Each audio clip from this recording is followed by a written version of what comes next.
이게 대체 누구야? 강민수는 크림색 초대장을 든 손이 미세하게 떨리는 걸 느꼈습니다. 심장이 불규칙하게 뛰기 시작했어요. 40년 전 그 악몽 같던 기억들이 쓰나미처럼 밀려왔죠.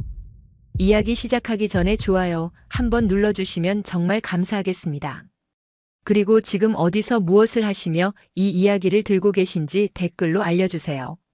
출퇴근길인가요? 집안일 하시면서인가요? 아니면 편안히 누워서 들으시나요? 여러분의 이야기가 궁금합니다. 2025년 10월 23일 수요일 오후 3시가 조금 넘은 시각이었습니다. 서울 강남구 테헤란로에 위치한 민수시큐리티 대표실. 창문 너머로 가을 햇살이 비스듬히 들어왔어요. 강민수는 두툼한 보안 계약서를 검토하다가 비서가 건넨 우편물을 받았습니다. 56살 예비역 육군 준장 출신인 그는 577 특임단에서 28년을 복무하고 3년 전 전역했죠. 지금은 군시설 보안을 전문으로 하는 회사를 운영하고 있었습니다. 대표님 개인 우편물입니다. 고급스러운 크림색 봉투였어요. 금박으로 인쇄된 문구가 눈에 들어왔습니다. 신월중학교 1985년 졸업 40주년 동창회. 강민수의 손끝이 미세하게 떨렸어요. 40년이라는 세월이 믿기지 않았습니다. 1985년 졸업 이후 처음 있는 대규모 동창회였죠. 초대장을 펼치자 참석 예정자 명단이 나왔습니다. 20여 명의 이름들이 나란히 적혀 있었어요. 강민수는 천천히 명단을 훑어내려갔습니다. 김성민, 이준호, 박상현. 얼굴이 어렴풋이 떠오르는 이름들이었죠. 그리고 명단 중간쯤에서 그의 시선이 못 박혔습니다. 최태윤 대한방산 대표이사. 순간 숨이 턱 막혔어요. 사무실 안이 갑자기 답답해지는 것 같았습니다. 강민수는 의자 등받이에 몸을 기댔어요. 최태윤.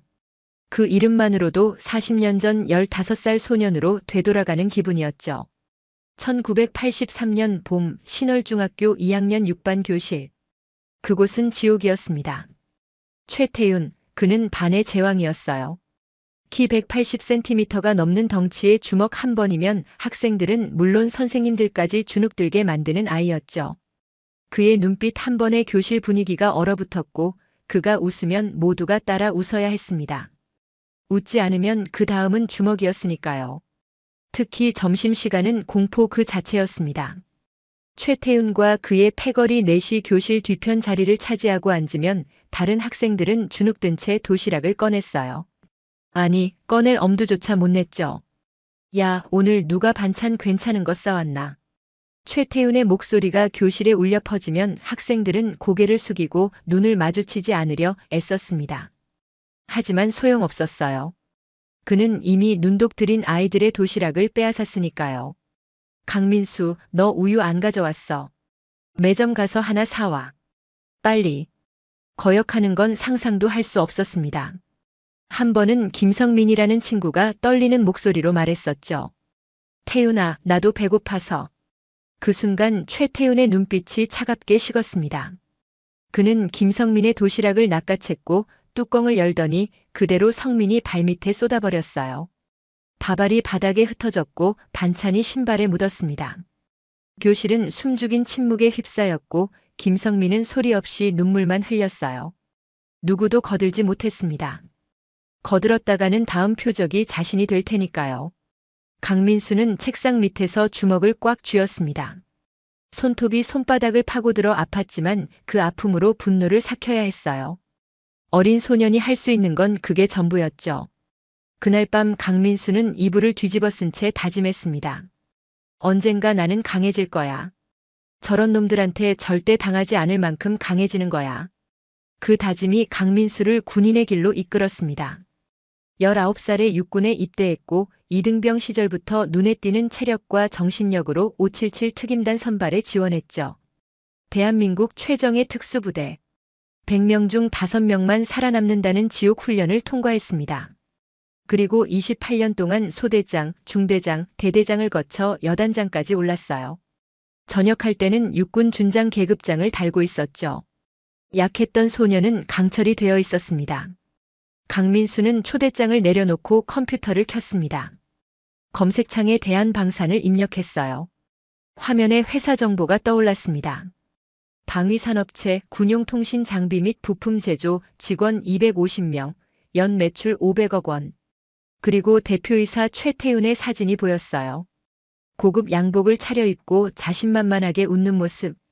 중학생 때 그 오만한 표정과 크게 다르지 않았죠. 여전하네. 강민수는 쓴웃음을 지었습니다. 그런데 이상했습니다. 최근 군 내부에서 흘러나온 제보 문건이 하나 있었어요. 강민수는 전역 후에도 현역 시절 전우들과 긴밀한 관계를 유지하고 있었습니다. 한 달 전쯤 후배 연관이 은밀히 전해준 자료였죠. 내용은 충격적이었습니다. 모 방산업체가 불량 부품을 군에 납품하고 있다는 의혹. 야전에서 통신 장비 고장이 빈번하게 발생하고 있으며 조사 결과 부품 품질이 기준 미달이라는 거였어요. 그런데 감사가 제대로 이루어지지 않고 있다는 내용이었죠. 강민수는 서랍을 열어 그 문건을 꺼냈습니다. 다시 읽어봤어요. 의심되는 업체 특징, 군용통신 장비 제조 최근 3년간 급성장. 그리고 내부 제보자의 메모가 있었습니다. 대표가 군 고위층과 친분 있음, 리베이트 의혹. 강민수의 눈빛이 날카로워졌습니다. 설마. 그는 다시 컴퓨터 화면을 봤어요. 대한방산. 최태윤. 조건이 일치했습니다. 물론 확실한 건 아니었어요. 하지만 우연치고는 너무 많은 것들이 맞아떨어졌죠. 강민수는 초대장을 다시 집어들었습니다. 날짜를 확인했어요. 이번 주 토요일 저녁 7시. 장소는 시내 프라자 호텔 3층 연회장. 이거로군. 강민수의 입가에 미소가 번졌습니다. 하지만 그 미소에는 온기가 없었어요. 차갑고 냉정한 전직 군인의 표정이었죠. 그는 휴대전화를 들어 한 번호로 전화를 걸었습니다. 몇 번의 신호음 후 굵은 목소리가 들렸어요. 여보세요, 여단장님. 상철아, 나야. 지난번에 말한 그 방산 비리 건 말이야. 네, 여단장님. 통신 장비 불량 건 말씀이시죠? 그래. 혹시 해당 업체가 대한방산 아니야? 전화기 너머로 잠시 침묵이 흘렀습니다. 그리고 놀란 목소리가 들려왔어요. 여단장님, 어떻게 아셨습니까? 정확히 그 회사입니다. 강민수는 눈을 감았습니다. 역시 그랬구나. 상철아, 이번 주 토요일 저녁에 그 회사 대표를 만날 기회가 있어. 동창회에서 말이야. 동창회요? 그럼 오래 아는 사이십니까? 응, 아주 오래. 40년 전부터. 강민수의 목소리는 차분했지만 그 안에는 무언가 단단한 것이 깔려 있었습니다. 여단장님, 혹시 정보 수집하시려는 겁니까? 일단은 상황을 파악해 보려고. 확실한 증거가 있어야 움직일 수 있으니까. 알겠습니다. 필요하신 게 있으면 언제든 연락 주십시오. 저희 쪽에서도 내부 자료 더 모아보겠습니다. 고맙다, 상철아. 조심해서 움직여. 상대가 만만치 않은 것 같으니까. 전화를 끄는 강민수는 의자를 돌려 창밖을 바라봤습니다. 가을 하늘이 높고 맑았어요. 구름 한 점 없는 푸른 하늘이었죠. 40년. 참 긴 세월이었습니다.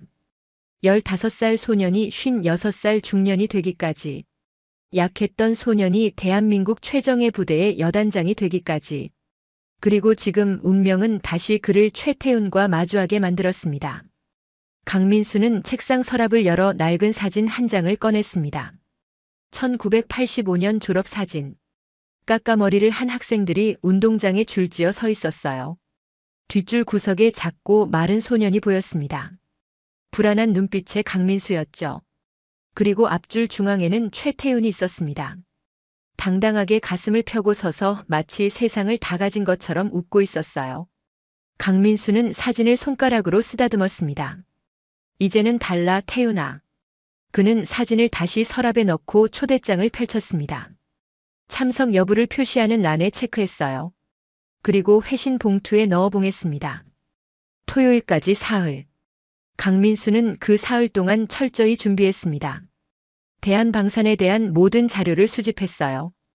회사 연역, 주요 납품처, 최근 계약 내역, 그리고 최태윤의 인적 사항까지. 군 내부 인맥을 통해 추가 정보도 입수했죠. 불량 부품 납품 의혹은 점점 더 구체화됐습니다. 야전 부대에서 올라온 고장 보고서들, 정비병들의 증언, 그리고 품질 검사 기록의 조작 정황까지. 강민수는 모든 자료를 꼼꼼히 검토했습니다. 하지만 아직 결정적인 증거는 없었어요. 최태훈이 직접 관여했다는 물적 증거가 필요했죠. 금요일 밤 강민수는 집에 돌아가 거울 앞에 섰습니다. 56살의 얼굴. 머리는 반백이 되었고 얼굴에는 주름이 패였어요. 하지만 눈빛만큼은 40년 전 그 소년보다 훨씬 강렬했습니다. 28년간 577 특임단에서 단련된 정신력이 그 눈빛에 담겨 있었죠. 준비됐나? 강민수는 자신에게 물었습니다. 내일이면 모든 게 시작될 거였어요. 40년 묵은 상처와의 대면, 그리고 새로운 진실을 향한 첫걸음. 그는 정장을 꺼내 침대에 놓았습니다. 곤색 정장. 내일 입고 갈 옷이었어요. 그리고 명함 케이스를 확인했습니다. 민수 시큐리티 대표이사 강민수 전 육군 577 특임단 여단장, 예비역 육군 준장. 잠자리에 들었지만 쉽게 잠이 오지 않았습니다. 40년 전 그 교실이 떠올랐어요. 최태훈의 비웃음 소리, 친구들의 울음소리, 그리고 자신의 무력함. 하지만 이번엔 달랐습니다. 이번엔 준비가 되어 있었죠. 새벽 5시 강민수는 잠에서 깼습니다. 더 이상 잠을 잘 수 없었어요. 일어나서 물을 한 잔 마셨습니다. 창밖으로 동이 트고 있었죠. 오늘이야. 강민수는 중얼거렸습니다. 40년을 기다린 이 순간. 복수가 아닌 진실을 위해. 그는 준비를 시작했습니다. 2025년 10월 25일 토요일. 운명의 날이 밝아오고 있었습니다. 강민수의 눈빛에는 흔들림이 없었어요. 오직 강철 같은 결기만이 서려 있었죠. 그는 거울을 보며 마지막으로 넥타이를 매만졌습니다. 완벽했어요. 외모도 마음의 준비도 모든 것이. 자, 이제 시작이다. 강민수는 현관문을 나서며 깊은 숨을 들이마셨습니다. 가을 아침 공기가 차갑고 상쾌했어요. 마치 새로운 시작을 알리는 것 같았죠. 40년 만의 재회. 그리고 진실을 향한 첫걸음. 강민수는 차에 시동을 걸었습니다. 프라자 호텔을 향해 천천히 출발했어요. 그의 뒤로 아침 햇살이 비추고 있었습니다. 1983년 4월 신월중학교 2학년 6반 교실은 봄의 따스함과는 거리가 먼 곳이었습니다. 창밖으로는 벚꽃이 흩날렸지만 교실에는 언제나 냉기가 감돌았어요. 그 냉기의 중심에는 최태훈이 있었죠. 15살 강민수는 매일 아침 학교 정문을 들어설 때마다 가슴이 쿵쾅거렸습니다. 교복 주머니 속은 늘 땀으로 축축했어요. 교실 문을 열기 전 항상 한 번씩 깊게 숨을 들이마셔야 했죠. 오늘도 무사히 하루를 넘기기를, 최태훈의 눈에 띄지 않기를 간절히 바라면서요. 교실 뒤편 창가 자리, 그곳은 최태훈과 그의 친구들 정우식, 한승재, 오민호의 자리였습니다. 넷은 늘 책상을 붙여놓고 앉았고 점심시간이 되면 왕처럼 굴었어요. 아니, 왕보다 더 무서운 존재였죠. 12시 30분 점심시간을 알리는 종이 울렸습니다. 학생들은 조심스럽게 가방에서 도시락을 꺼냈어요. 누구도 소리내지 않으려 했습니다. 최태훈의 레이더에 걸리지 않기 위해서였죠. 민수도 책상 서랍을 조용히 열어 어머니가 싸주신 도시락을 꺼냈습니다. 오늘은 김치볶음밥과 계란 후라이 그리고 작은 소시지가 들어있었어요. 야, 오늘 반찬 괜찮은 놈 누구야? 최태훈의 목소리가 교실을 가득 채웠습니다. 낮고 굵은 목소리, 그 한마디에 교실 공기가 얼어붙었어요. 학생들은 고개를 더 숙이고 도시락 뚜껑을 살짝만 열었습니다. 보이지 않으면 빼앗기지 않을 거라는 헛된 희망이었죠. 최태훈은 자리에서 일어나 교실을 천천히 걸었습니다. 마치 사냥감을 고르는 맹수처럼요. 그의 발소리가 가까워질 때마다 학생들의 어깨가 움츠러들었습니다. 이준호, 너 못 싸웠어. 앞줄에 앉은 준호가 움찔했습니다. 고개를 들지 못한 채 떨리는 목소리로 대답했어요. 제 제육볶음이요. 오, 제육볶음. 이리 내봐. 하지만 태훈아, 나도. 준호의 말이 채 끝나기도 전에 최태훈의 손이 번쩍 뻗어나왔습니다. 도시락을 낚아챈 거였죠. 준호는 입술을 깨물며 고개만 숙였습니다. 항의할 수도 막을 수도 없었어요. 강민수 넌. 민수의 심장이 멎는 것 같았습니다. 손에 쥔 숟가락이 덜덜 떨렸어요. 고개를 들자 최태훈의 날카로운 눈빛과 마주쳤습니다. 김치볶음밥이요. 그냥 먹어. 근데 우유는 있지. 아, 아직 안 샀어요. 최태훈의 눈빛이 차갑게 변했습니다. 그는 민수의 어깨를 탁 쳤어요. 그리 세지 않은 힘이었지만 민수에게는 바위가 떨어진 것 같았죠. 그럼 지금 사와. 매점 가서 딸기 우유 4개. 뛰어가. 민수는 도시락을 책상에 놓고 일어났습니다. 다리가 후들거렸어요. 교실을 나서는 그의 뒤에서 낄낄거리는 웃음소리가 들렸습니다. 귀가 뜨겁게 달아올랐죠. 매점까지 뛰어갔습니다. 숨이 찼지만 천천히 갈 수는 없었어요. 늦으면 또 맞으니까요. 딸기 우유 4개를 사서 다시 교실로 뛰어왔습니다. 이마에는 땀이 송골송골 맺혔어요. 교실 문을 열자 최태훈과 친구들이 이미 여러 학생들의 도시락을 모아놓고 먹고 있었습니다. 준호의 제육볶음, 상현이의 돈가스, 수진이의 떡갈비.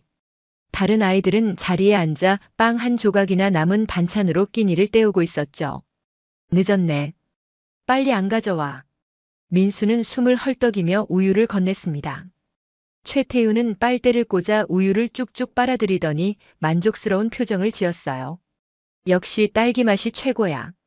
너도 1개 살 걸 그랬어. 조롱 섞인 말이었습니다. 민수는 대답하지 않았어요. 대답하면 또 시비가 붙으니까요. 그는 조용히 자기 자리로 돌아가 식은 도시락을 열었습니다. 김치볶음밥은 이미 차갑게 굳어 있었어요. 하지만 먹어야 했습니다. 오후 수업을 버텨야 하니까요. 그런데 그날 김성민이라는 친구가 용기를 냈습니다. 성민이는 작고 마른 체구의 아이였어요. 늘 조용히 구석에 앉아 있었죠. 그날따라 어머니가 정성껏 싸준 도시락이 유난히 맛있어 보였나 봅니다. 성민이는 도시락을 품에 꼭 안고 있었어요. 야, 김성민. 너 오늘 뭐 싸왔어? 최태훈이 다가왔습니다. 성민이의 얼굴이 새하얗게 질렸어요. 저기 태훈아. 오늘은 내가 좀 배가 고파서. 교실이 조용해졌습니다. 모두가 숨을 죽였어요. 누군가 감히 최태훈에게 거절의 뜻을 비쳤으니까요. 민수는 가슴이 철렁 내려앉았습니다. 안 된다고, 그러면 안 된다고 속으로 외쳤죠. 최태훈의 입가에 비웃음이 번졌습니다. 그의 눈빛은 얼음보다 차가웠어요. 뭐 내가 배고프다고. 미안해. 하지만 야, 이 새끼가 지금 나한테 대드는 거야. 순간이었습니다. 최태훈의 손이 번개처럼 뻗어나와 성민이의 도시락을 낚아챘어요. 뚜껑을 확 열더니 그 안을 들여다봤습니다. 하얀 밥 위에 달걀말이와 김치, 그리고 작은 햄이 놓여 있었죠. 별거 없네. 그리고 최태훈은 그 도시락을 성민이 발밑으로 쏟아버렸습니다. 태훈아, 제발. 성민이의 애원은 소용없었습니다. 밥알이 바닥에 흩어졌습니다. 달걀말이가 신발에 묻었고 김치가 책상 다리에 붙었어요. 하얀 쌀밥이 사방으로 튀었죠. 교실은 죽음 같은 침묵에 휩싸였습니다. 성민이는 그대로 얼어붙었어요. 눈에서는 눈물이 주르륵 흘러내렸습니다. 하지만 소리내어 울지는 못했죠. 울면 더 맞을 테니까요. 다음부터 말 잘 들어. 알았지? 최태훈은 아무렇지 않게 자기 자리로 돌아갔습니다. 친구들이 낄낄거리며 웃었어요. 마치 재미있는 쇼를 본 것처럼요. 민수는 책상 밑에서 주먹을 꽉 쥐었습니다. 손톱이 손바닥을 파고들어 아팠어요. 피가 날 것 같았습니다. 하지만 그렇게라도 해야 이 분노를, 이 무력감을 견딜 수 있었죠. 성민이는 떨리는 손으로 바닥에 흩어진 밥을 주었습니다. 눈물을 흘리며 하나하나 주었어요. 하지만 이미 더러워진 밥은 먹을 수 없었습니다. 성민이는 그날 굶었어요. 오후 내내 배를 움켜쥐고 앉아 있어야 했죠. 그날 이후 아무도 감히 최태훈에게 거역하지 않았습니다. 점심시간만 되면 학생들은 자동으로 도시락을 내놓았어요. 선생님들도 눈치챘을 겁니다. 하지만 아무도 나서지 않았죠. 최태훈의 형이 동네에서 유명한 건달이라는 소문이 있었거든요. 민수는 매일 밤 이불 속에서 눈물을 흘렸습니다. 분하고 창피하고 무서웠어요. 하지만 무엇보다 자신이 아무것도 할 수 없다는 게 가장 괴로웠습니다. 언젠가는 꼭. 어린 민수는 그렇게 다짐했습니다. 언젠가 자신이 힘을 가지게 되면 약한 사람을 괴롭히는 나쁜 사람들을 반드시 막겠다고요. 강해지겠다고요. 절대 다시는 무릎 꿇지 않겠다고요. 그 다짐이 민수의 가슴속 깊이 새겨졌습니다. 그리고 그 다짐은 42년이 지난 지금도 여전히 민수의 가슴속에서 불타고 있었습니다. 1985년 2월 졸업식 날이었습니다. 민수는 운동장에서 졸업장을 받았어요. 하지만 기쁘지 않았습니다. 그저 이 지옥에서 벗어난다는 안도감뿐이었죠. 최태윤은 여전히 당당했습니다. 졸업식 날에도 친구들을 괴롭혔어요. 그의 얼굴에는 후회도 미안함도 없었습니다. 오히려 자랑스러워하는 것 같았죠. 민수는 그날 마지막으로 최태윤을 봤습니다. 그리고 다짐했어요. 다시는 저런 놈에게 당하지 않겠다고. 강해지겠다고. 그 다짐을 지키기 위해 민수는 고등학교를 졸업하자마자 군대에 자원 입대했습니다. 19살 봄이었죠. 그리고 그곳에서 진짜 강함이 무엇인지 배우게 됩니다. 1985년 3월 15일 논산 육군훈련소 정문 앞에서 강민수는 깊은 숨을 들이마셨습니다. 19살 갓 고등학교를 졸업한 청년이었어요. 가방 하나 메고 서 있는 그의 모습은 여전히 앳되어 보였죠. 하지만 그의 눈빛만큼은 달랐습니다. 무언가 단단하게 결심한 사람의 눈빛이었어요. 민수야, 군대 가서도 건강 조심하고. 어머니가 눈물을 닦으며 말했습니다. 걱정 마세요, 어머니. 저 잘할 수 있어요. 민수는 어머니를 꼭 안았어요. 그리고 훈련소 정문을 향해 걸어갔습니다. 뒤돌아보지 않았어요. 뒤돌아보면 마음이 약해질 것 같았으니까요. 이등병 시절은 힘들었습니다. 새벽 5시 30분 기상, 체력 단련, 총검술, 각계전투, 행군. 매일매일이 고된 훈련의 연속이었어요. 많은 훈련병들이 울었습니다. 집에 가고 싶다고, 너무 힘들다고요. 하지만 민수는 울지 않았습니다. 오히려 이를 악물고 버텼어요. 중학교 때 당했던 굴욕이 떠올랐거든요. 최태윤의 비웃음, 친구들의 눈물, 그리고 자신의 무력함. 그 기억이 민수를 더 강하게 만들었습니다. 이 정도는 아무것도 아니야. 나는 더 강해져야 해. 그는 매일 밤 그렇게 다짐했어요. 훈련소 조교들은 민수를 주목하기 시작했습니다. 체력이 뛰어났고 정신력도 강했어요. 무엇보다 포기하지 않는 끈기가 있었죠. 5km 구보를 할 때도 민수는 항상 선두 그룹에 있었습니다. 사격 훈련에서도 만점을 받았어요. 각계 전투에서는 가장 빠르게 장애물을 통과했죠. 강민수. 조교가 민수를 불렀습니다. 너 특전사 지원할 생각 있나? 특전사요. 응. 내 체력이면 충분히 할 수 있어. 생각해봐. 민수는 그날 밤 고민했습니다. 특전사, 대한민국 최정예 부대. 하지만 그것만으로는 부족했어요. 민수는 더 높은 곳을 원했습니다. 그리고 며칠 후 조교에게 물었죠. 조교님, 577 특임단은 어떻게 들어가나요? 577 특임단. 조교의 얼굴이 굳어졌습니다. 거긴 특전사 중에서도 최고야. 100명 지원하면 5명도 못 들어가. 그만큼 힘들어. 민수는 눈빛을 반짝였습니다. 그럼 저는 그곳에 가고 싶습니다. 조교는 민수를 한참 바라보더니 고개를 끄덕였어요. 좋아. 내 정신력이면 할 수 있을지도 몰라. 하지만 후회하지 마. 지옥을 경험하게 될 테니까. 저는 괜찮습니다. 이미 지옥을 경험했거든요. 민수의 대답에 조교는 고개를 갸웃했지만 더 묻지 않았습니다.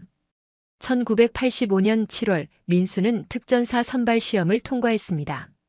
그리고 같은 해 9월 577 특임단 선발 교육에 들어갔어요. 경기도 어느 산속 훈련장. 그곳은 정말 지옥이었습니다.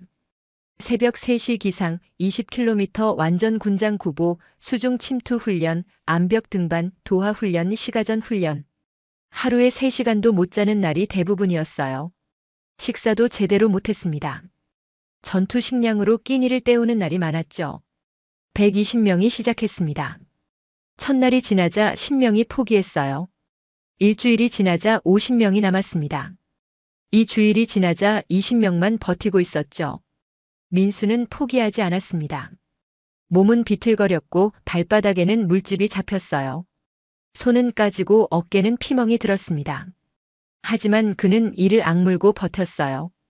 왜 이렇게까지 하느냐고 묻는 동기들에게 민수는 대답했습니다. 나는 약해지고 싶지 않아서. 다시는 무릎 꿇고 싶지 않아서. 그의 눈빛에는 무언가 단단한 것이 있었어요. 동기들은 더 이상 묻지 않았습니다. 4개월간의 지옥 훈련이 끝났습니다.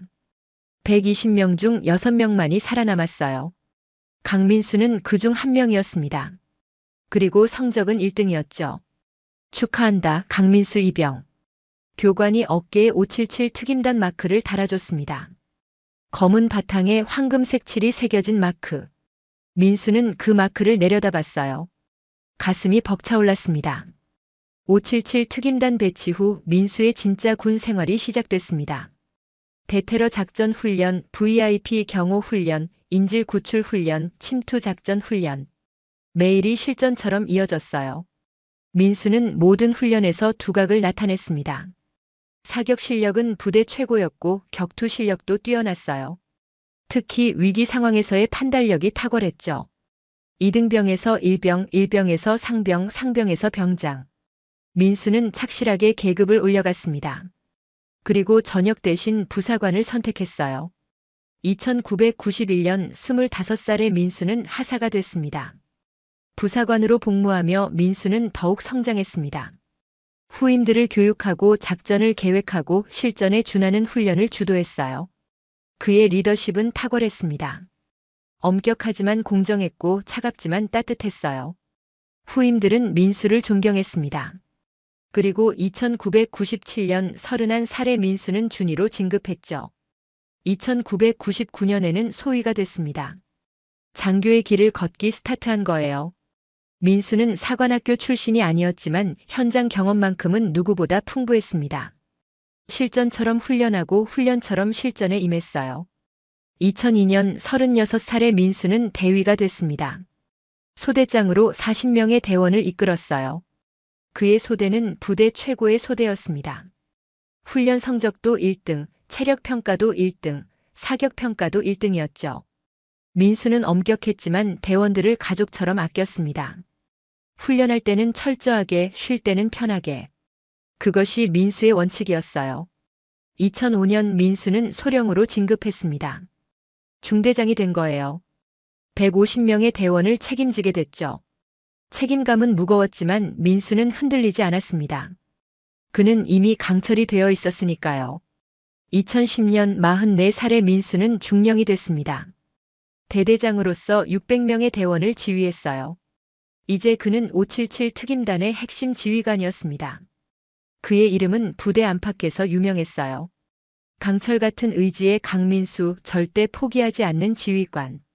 2015년 민수는 대령으로 진급했습니다. 연대장이 된 거예요. 2,500명의 대원을 책임지게 됐죠. 그리고 2020년 54살의 민수는 드디어 준장 계급장을 달았습니다. 여단장이었어요. 577 특임단 전체를 총괄하는 자리였죠. 2등병으로 시작해서 여단장까지 35년의 세월이었습니다. 여단장 시절 민수는 부대를 한 단계 더 발전시켰습니다. 훈련 체계를 개선하고 장비를 현대화했어요. 대원들의 복지도 챙겼습니다. 그의 리더십 아래 577 특임단은 대한민국 최강의 특수부대로 자리매김했죠. 하지만 민수는 결코 교만하지 않았습니다. 늘 겸손했고 늘 배우려 했어요. 그것이 진짜 강함이라는 걸 알았으니까요. 2022년 12월 31일 민수는 전역식을 가졌습니다. 56살이었어요. 37년 6개월의 군 생활이 끝나는 날이었죠. 부대원들이 모두 모였습니다. 눈물을 흘리는 대원들도 있었어요. 여단장님, 그동안 감사했습니다. 여단장님께 배운 것들 평생 잊지 않겠습니다. 후임 여단장이 격려를 했습니다. 민수는 담례했어요. 그리고 마지막 말을 남겼습니다. 강함이란 남을 짓밟는 게 아닙니다. 약자를 보호하는 겁니다. 여러분, 그것을 잊지 마십시오. 대원들이 큰 소리로 대답했어요. 알겠습니다. 민수는 군복을 벗었습니다. 37년을 함께한 군복. 그 군복에는 땀과 눈물과 피가 배어 있었어요. 하지만 후회는 없었습니다. 민수는 이 시간을 통해 진짜 강한 사람이 됐으니까요. 저녁 후 민수는 민수 시큐리티를 설립했습니다. 군시설 보안을 전문으로 하는 회사였어요. 577 특임단 출신이라는 이력 덕분에 신뢰를 받았고 민수의 능력 덕분에 사업은 번창했습니다. 직원도 50명으로 늘었어요. 민수는 회사를 운영하면서도 군 인맥을 유지했습니다. 후배들과 정기적으로 만났고 부대 소식도 들었어요. 그리고 2025년 10월 그 후배 중 한 명이 방산 비리 제보를 가져온 거였죠. 민수는 자료를 검토하며 생각했습니다. 나는 이제 군인이 아니야. 하지만 정의는 여전히 중요해. 그리고 며칠 후 동창회 초대장이 왔습니다. 최태윤이라는 이름과 함께요. 민수는 운명을 느꼈습니다. 40년 만에 다시 만나게 될 그 사람. 이번에는 달랐어요. 민수는 더 이상 약한 소년이 아니었으니까요. 2025년 9월 15일 월요일 오후 2시 민수 시큐리티 대표실에 한 남자가 조용히 들어왔습니다. 육군 소령 계급장을 단 현역 장교였어요. 민수의 577 특임단 시절 부하였던 윤상철이었죠. 상철이는 주변을 살피더니 조심스럽게 입을 열었습니다. 여단장님, 오늘 만남은 비공식입니다. 알겠네. 앉게. 민수는 사무실 문을 닫고 블라인드를 내렸어요. 무언가 중요한 이야기가 있다는 걸 직감했죠. 상철이는 가방에서 두툼한 파일을 꺼냈습니다. 갈색 봉투에 담긴 서류 뭉치였어요. 이게 뭔가? 제보 자료입니다. 군 내부에서 흘러나온 겁니다. 민수는 파일을 받아 천천히 펼쳤습니다. 첫 장에는 통신 장비 고장 현황이라는 제목이 적혀 있었어요. 그 아래로 표가 나열돼 있었죠. 2023년부터 2025년까지 3년간의 데이터였습니다. 야전 부대 통신 장비 고장률이 급격히 증가하고 있었어요. 특히 최근 1년 사이에는 고장률이 40%나 상승했습니다. 이건 심각한데. 민수는 미간을 찌푸렸어요. 통신 장비는 작전의 생명줄입니다. 고장나면 부대 간 연락이 끊기고 작전 수행이 불가능해지죠. 그런 장비가 이렇게 자주 고장난다는 건 문제가 컸어요. 더 심각한 건 다음 장에 있었습니다. 정비병들의 증언 내용이었어요. 부품 품질이 의심됩니다. 납품된 부품을 확인해 보니 규격은 맞지만 재질이 이상합니다. 원래는 군용 특수 합금을 써야 하는데 일반 철판을 사용한 것 같습니다. 습기에 약하고 충격에도 쉽게 변형됩니다. 또 다른 정비병의 증언도 있었어요. 납품 검수 과정에서 이상을 발견했지만 상부에 보고했더니 그냥 넘어가라는 지시를 받았습니다. 누가 압력을 넣은 것 같습니다. 민수는 다음 장을 넘겼습니다. 품질 검사 기록이 나왔어요. 그런데 이상했습니다. 검사 결과는 모두 합격으로 나와 있었거든요. 정비병들의 증언과 완전히 달랐죠. 이건 조작된 거야. 민수는 즉시 알아챘습니다. 누군가 검사 기록을 조작한 거였어요. 상철이가 조용히 말했습니다. 다음 장을 보십시오. 민수는 페이지를 넘겼어요. 거래업체 현황이라는 제목이 보였습니다. 최근 3년간 군의 통신 장비를 납품한 업체 목록이었죠. 여러 회사 이름이 나열돼 있었습니다. 그중 하나가 눈에 들어왔어요. 대한방산. 납품 금액이 가장 컸습니다. 3년간 총 600억 원어치를 납품했더군요. 그리고 최근 1년 사이에 급격히 납품량이 늘어났어요. 2024년에는 200억, 2025년에는 300억 원이었습니다. 대한방산. 민수는 그 이름을 중얼거렸어요. 어디선가 들어본 것 같았는데 정확히 기억나지 않았죠. 여단장님, 이 회사가 가장 의심됩니다. 상철이가 설명을 이었습니다. 고장난 장비를 추적해보니 대부분 대한방산 제품이었습니다. 그리고 이 회사는 3년 전만 해도 작은 업체였는데 갑자기 성장했어요. 어떻게 그게 가능했지? 그게 문제입니다. 군 고위층과 친분이 있다는 소문이 있습니다. 민수는 다음 장을 넘겼습니다. 내부 제보자의 메모가 적혀 있었어요. 필체가 급하게 쓴 것처럼 흐트러져 있었습니다. 대한방산 대표가 군 장성들과 자주 골프를 칩니다. 접대비 명목으로 거액이 지출되고 있습니다.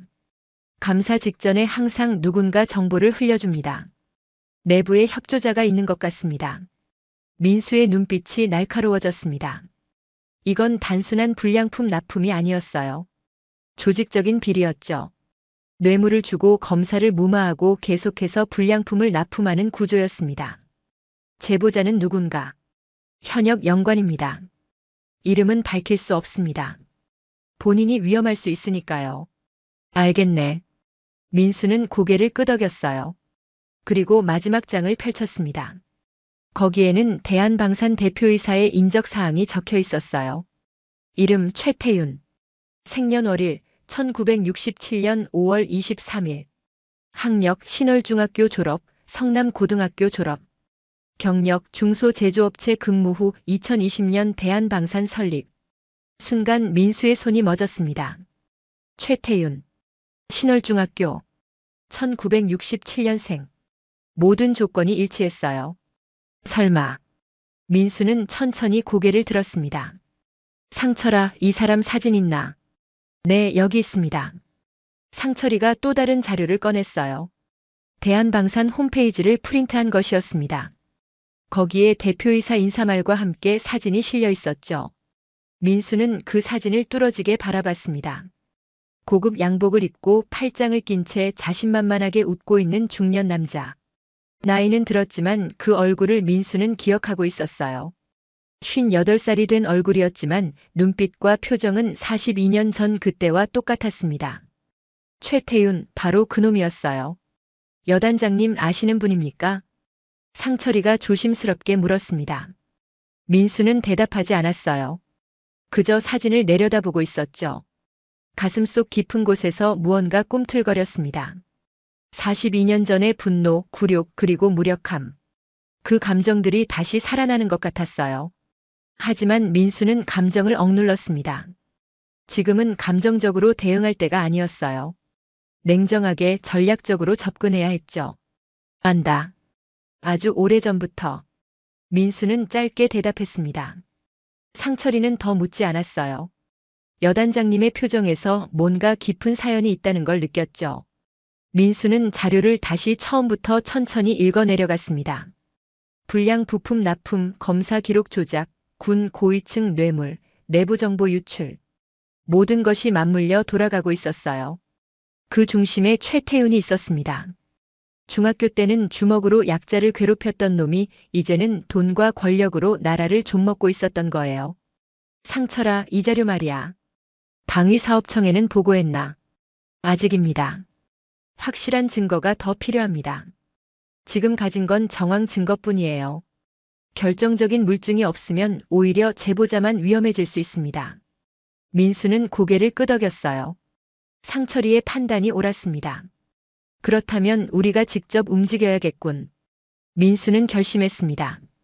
여단장님, 무슨 계획이 있으십니까? 아직은 말할 수 없네. 하지만 곧 기회가 올 것 같아. 민수는 책상 서랍을 열었어요. 그 안에 며칠 전 받은 크림색 초대장이 있었습니다. 신월중학교 40주년 동창회 초대장. 참석 예정자 명단에 최태윤의 이름이 있었죠. 민수는 초대장을 상철이에게 보여줬습니다. 이게 뭔데요? 동창회 초대장이야. 그리고 최태윤도 참석한다고 돼 있지. 상철이의 눈이 커졌어요. 설마 여단장님, 그 사람이 동창이십니까? 응. 아주 가까운 사이였지. 물론 좋은 의미는 아니지만. 민수는 초대장을 다시 서랍에 넣었습니다. 그리고 상철이를 바라봤어요. 상철아, 자네는 계속 내부에서 정보를 수집하게. 특히 최태윤과 연결된 군 인사들 명단을 확보해봐. 누가 뇌물을 받았는지, 누가 검사를 무마시켰는지 말이야. 알겠습니다. 그런데 여단장님은 어떻게 하실 겁니까? 나는 동창회에 가서 최태윤을 직접 만나볼 생각이야. 술자리에서 사람들은 방심하지. 특히 자신이 성공했다고 생각하는 사람들은 더욱 그렇고. 혹시 자백을 받아내시려는 겁니까? 자백까지는 아니더라도 뭔가 단서는 얻을 수 있을 거야. 그리고 그 사람이 어떤 인간인지 직접 확인하고 싶기도 하고. 상철이는 걱정스러운 표정을 지었습니다. 여단장님 위험하지 않습니까? 개인적인 감정이 개입될 수 있습니다. 민수는 잠시 침묵했어요. 상철이의 우려가 일리 있었습니다. 하지만 민수는 자신을 믿었어요. 37년간 군 생활을 하며 단련된 자제력이 있었으니까요. 걱정 마. 나는 감정에 휩쓸리지 않아. 이건 개인적인 복수가 아니야. 정의를 위한 거지. 민수의 목소리는 확고했습니다. 상철이는 고개를 끄덕였어요. 알겠습니다. 믿겠습니다. 그럼 연락드리겠습니다. 상철이가 일어나 경례를 했습니다. 민수도 답례했어요. 그리고 상철이는 조용히 사무실을 나갔죠. 혼자 남은 민수는 다시 자료를 펼쳤습니다. 한 장 한 장 꼼꼼히 읽었어요. 불량 부품으로 인한 피해는 심각했습니다.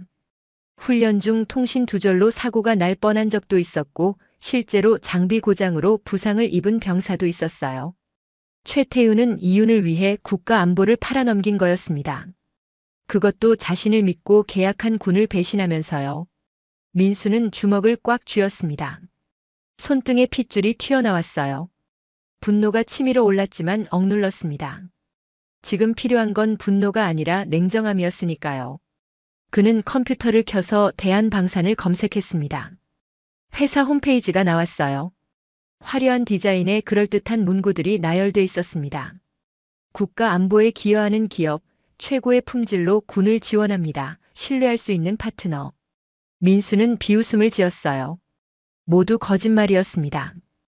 연역을 확인했습니다. 2020년 설립, 2021년 첫 군납 계약, 2022년 급성장. 너무 빨랐어요. 정상적인 방법으로는 불가능한 성장 속도였죠.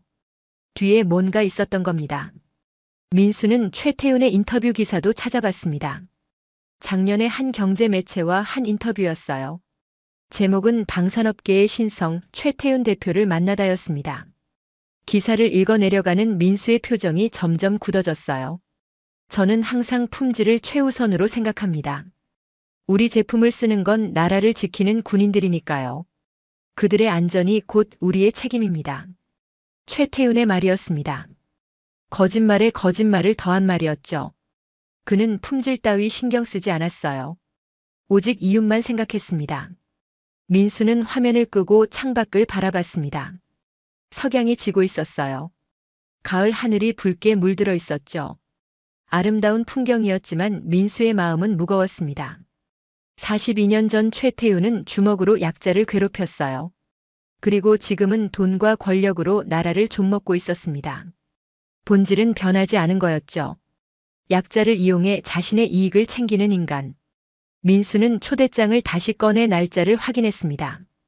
2025년 10월 25일 토요일 저녁 7시. 열흘 남았어요. 그 열흘 동안 민수는 철저히 준비할 작정이었습니다. 최태윤을 만나서 무엇을 물어볼지, 어떻게 대화를 유도할지 모든 것을 계획했죠. 그날 밤 민수는 집에 돌아가 오래된 앨범을 꺼냈습니다. 중학교 시절 사진들이 있었어요. 체육대회 사진, 소풍 사진, 그리고 졸업 사진.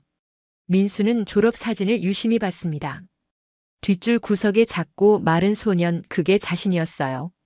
불안한 눈빛에 움츠린 어깨. 그리고 앞줄 중앙에 최태윤. 당당한 자세에 오만한 미소. 42년이 흘렀습니다.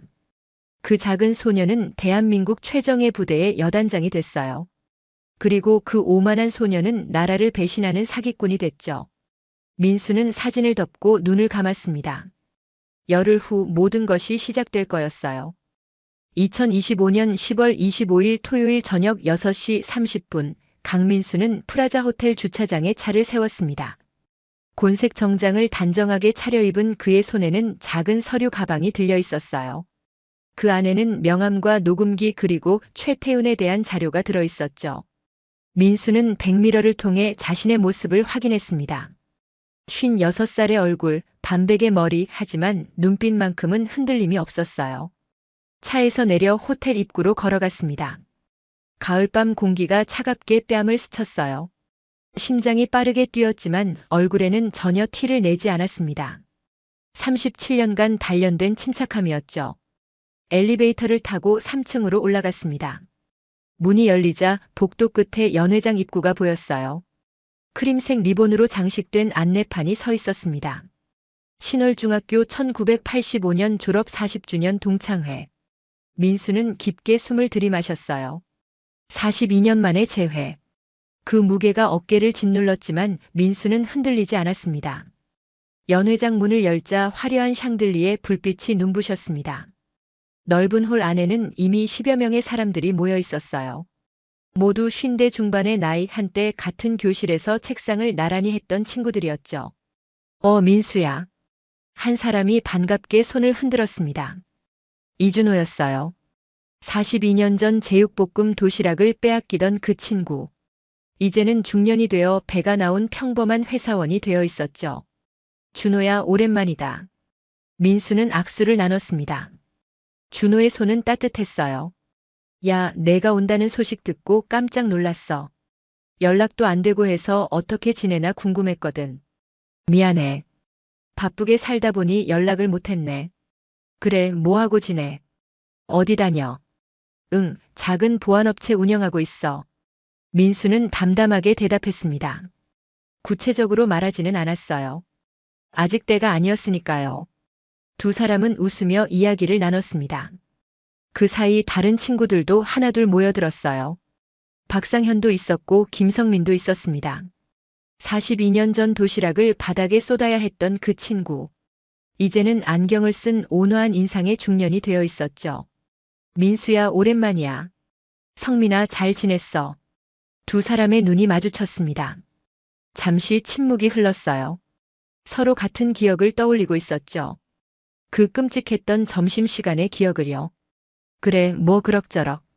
성민의 목소리는 여전히 조심스러웠습니다. 42년이 지났지만 어떤 상처는 완전히 아물지 않는 법이었죠. 바로 그때였습니다. 연회장 입구가 활짝 열리며 한 무리의 사람들이 들어왔어요. 그 중심에 최태윤이 있었습니다. 진회색 체크무늬 양복에 붉은색 넥타이, 헤어젤로 말끔하게 넘긴 머리, 손목에는 고급 시계가 반짝였어요. 그는 마치 주인공처럼 당당하게 걸어 들어왔습니다. 야, 다들 왔네. 오랜만이야. 최태윤의 목소리는 여전히 컸습니다. 연회장 전체에 울려 퍼질 정도였죠. 그의 뒤로는 3명의 남자가 따라왔어요. 정우식, 한승재, 오민호. 42년 전 그의 패거리였던 친구들이었습니다. 분위기가 미묘하게 변했습니다. 화나던 사람들의 표정이 굳어졌어요. 누군가는 고개를 살짝 숙였고 누군가는 눈길을 피했죠. 오, 준호 왔네. 잘 지냈어. 최태윤은 이준호에게 다가가 어깨를 툭 쳤습니다. 친근한 척하는 제스처였지만 준호는 움찔했어요. 몸이 먼저 반응한 거였죠. 잘 지냈어. 그래, 뭐하고 지내? 중소기업 다니고 있어. 중소기업. 아, 그래. 나도 회사 경영하는데 힘들지 뭐. 최태윤은 웃었습니다. 하지만 그 웃음에는 우월감이 묻어났어요. 나는 대표고 너는 직원이라는 걸 은근히 과시하는 거였죠. 그의 시선이 방안을 훑었습니다. 그리고 구석에 조용히 서 있는 민수를 발견했어요. 강민수. 최태윤의 눈빛이 날카로워졌습니다. 순간적으로 긴장이 스쳤지만 곧 웃음으로 바뀌었죠. 야, 민수야. 얼마만이야, 이게. 최태윤은 큰 걸음으로 민수에게 다가왔습니다. 민수는 자리에서 움직이지 않았어요. 침착하게 그를 바라봤죠. 오랜만이야, 태윤아. 야, 너 뭐하고 지내? 어디 다녀? 보안업체 운영하고 있어. 보안업체. 무슨 보안? 군시설 보안이야. 작은 회사지만. 민수의 대답은 짧고 간결했습니다. 더 이상 묻지 말라는 뉘앙스였죠. 아, 보안업체. 그거 요즘 괜찮대. 나도 회사 경영하는데 힘들지 뭐. 최태윤은 자랑하듯 말을 이었습니다. 근데 나는 작은 회사가 아니야. 방산업체야. 대한방산 알지? 직원이 250명 넘어. 올해 매출이 얼마인 줄 알아? 500억이야. 500억. 그의 목소리는 점점 커졌어요. 주변 사람들이 듣도록 일부러 크게 말하는 거였죠. 축하해. 민수의 대답은 담담했습니다. 표정 하나 변하지 않았어요. 그게 최태윤을 더 자극했죠. 야, 근데 보안업체면 돈은 얼마나 버는데? 먹고 살 만큼. 먹고 살 만큼. 하. 나는 먹고 사는 게 아니라 즐기면서 사는데. 작년에 배당만 20억 받았어. 올해는 30억 받을 것 같아. 최태윤은 싱글벙글 웃었습니다. 완전히 기분이 좋아진 표정이었어요. 민수를 내려다보며 우월감을 느끼고 있었죠. 그래, 대단하네. 민수는 여전히 차분했습니다. 하지만 주머니 속에서는 자료를 만지작거리고 있었어요. 최태윤에 대한 모든 정보가 그 안에 들어 있었죠. 야, 근데 기억나? 중학교 때 최태윤이 갑자기 말을 꺼냈습니다. 술 한 잔 안 마셨는데도 얼굴이 붉어져 있었어요. 흥분 때문이었죠. 넌 맨날 내 심부름했잖아. 우유 사오고 매점 가고. 하. 주변이 조용해졌습니다. 모두가 숨을 죽였어요. 최태윤은 신경 쓰지 않고 계속 말했죠. 야, 그때 재미있었어. 너희들 도시락 빼앗아 먹고. 특히 김성민이 제일 웃겼어. 도시락 쏟아졌을 때 표정. 하하. 최태윤은 배를 잡고 웃었습니다. 하지만 아무도 따라 웃지 않았어요. 연 회장은 얼어붙은 듯 조용했죠. 김성민의 얼굴이 창백해졌습니다. 주먹을 떨며 고개를 숙였어요. 이준호도 입술을 깨물고 있었죠. 민수는 최태윤을 똑바로 바라봤습니다. 그의 눈빛은 차가웠어요. 하지만 목소리는 평온했죠. 태윤아, 그만하자. 다들 불편해하잖아. 뭐 불편해? 옛날 얘기하는 건데 뭐가 불편해? 다 지나간 일이잖아. 최태윤은 오히려 더 신났습니다. 그는 민수의 어깨를 탁탁 쳤어요. 야, 민수야. 너 아직도 나한테 앙금 있어. 아직도. 하. 앙금은 없어. 민수는 조용히 말했습니다. 다만 그게 옳지 않았다고 생각할 뿐이야. 옳지 않아. 야, 그게 뭐가 옳지 않아. 그냥 애들끼리 장난친 거지. 요즘 말로 뭐더라. 일진. 맞아. 나 일진이었어. 그게 뭐 어때서? 최태윤은 전혀 부끄러워하지 않았습니다. 오히려 자랑스러워하는 것 같았어요. 그때가 좋았어. 내가 왕이었거든. 다들 내 말 잘 듣고 내가 하자는 대로 다 했어. 지금도 그래. 회사에서도 내가 사장이야. 직원들은 내 말 한마디에 움직여. 민수는 더 이상 대꾸하지 않았습니다. 대신 조용히 자리를 옮겨 테이블에 앉았어요. 서류 가방을 의자 옆에 내려놓았죠. 저녁 식사가 시작됐습니다. 호텔 직원들이 요리를 날랐어요. 하지만 분위기는 무겁기만 했습니다. 최태윤과 그의 친구들만 시끄럽게 떠들었죠. 야, 술 마시자. 오늘은 40년 만에 동창회인데. 최태윤이 소주병을 들어 올렸습니다. 다른 사람들도 어쩔 수 없이 잔을 들었어요. 자, 건배. 잔이 부딪히는 소리가 울렸습니다. 그리고 술이 돌기 시작했죠. 한 잔, 두 잔, 세 잔. 최태윤의 얼굴이 점점 더 붉어졌습니다. 민수는 술을 마시는 척하면서 거의 마시지 않았습니다. 정신을 또렷하게 유지해야 했어요.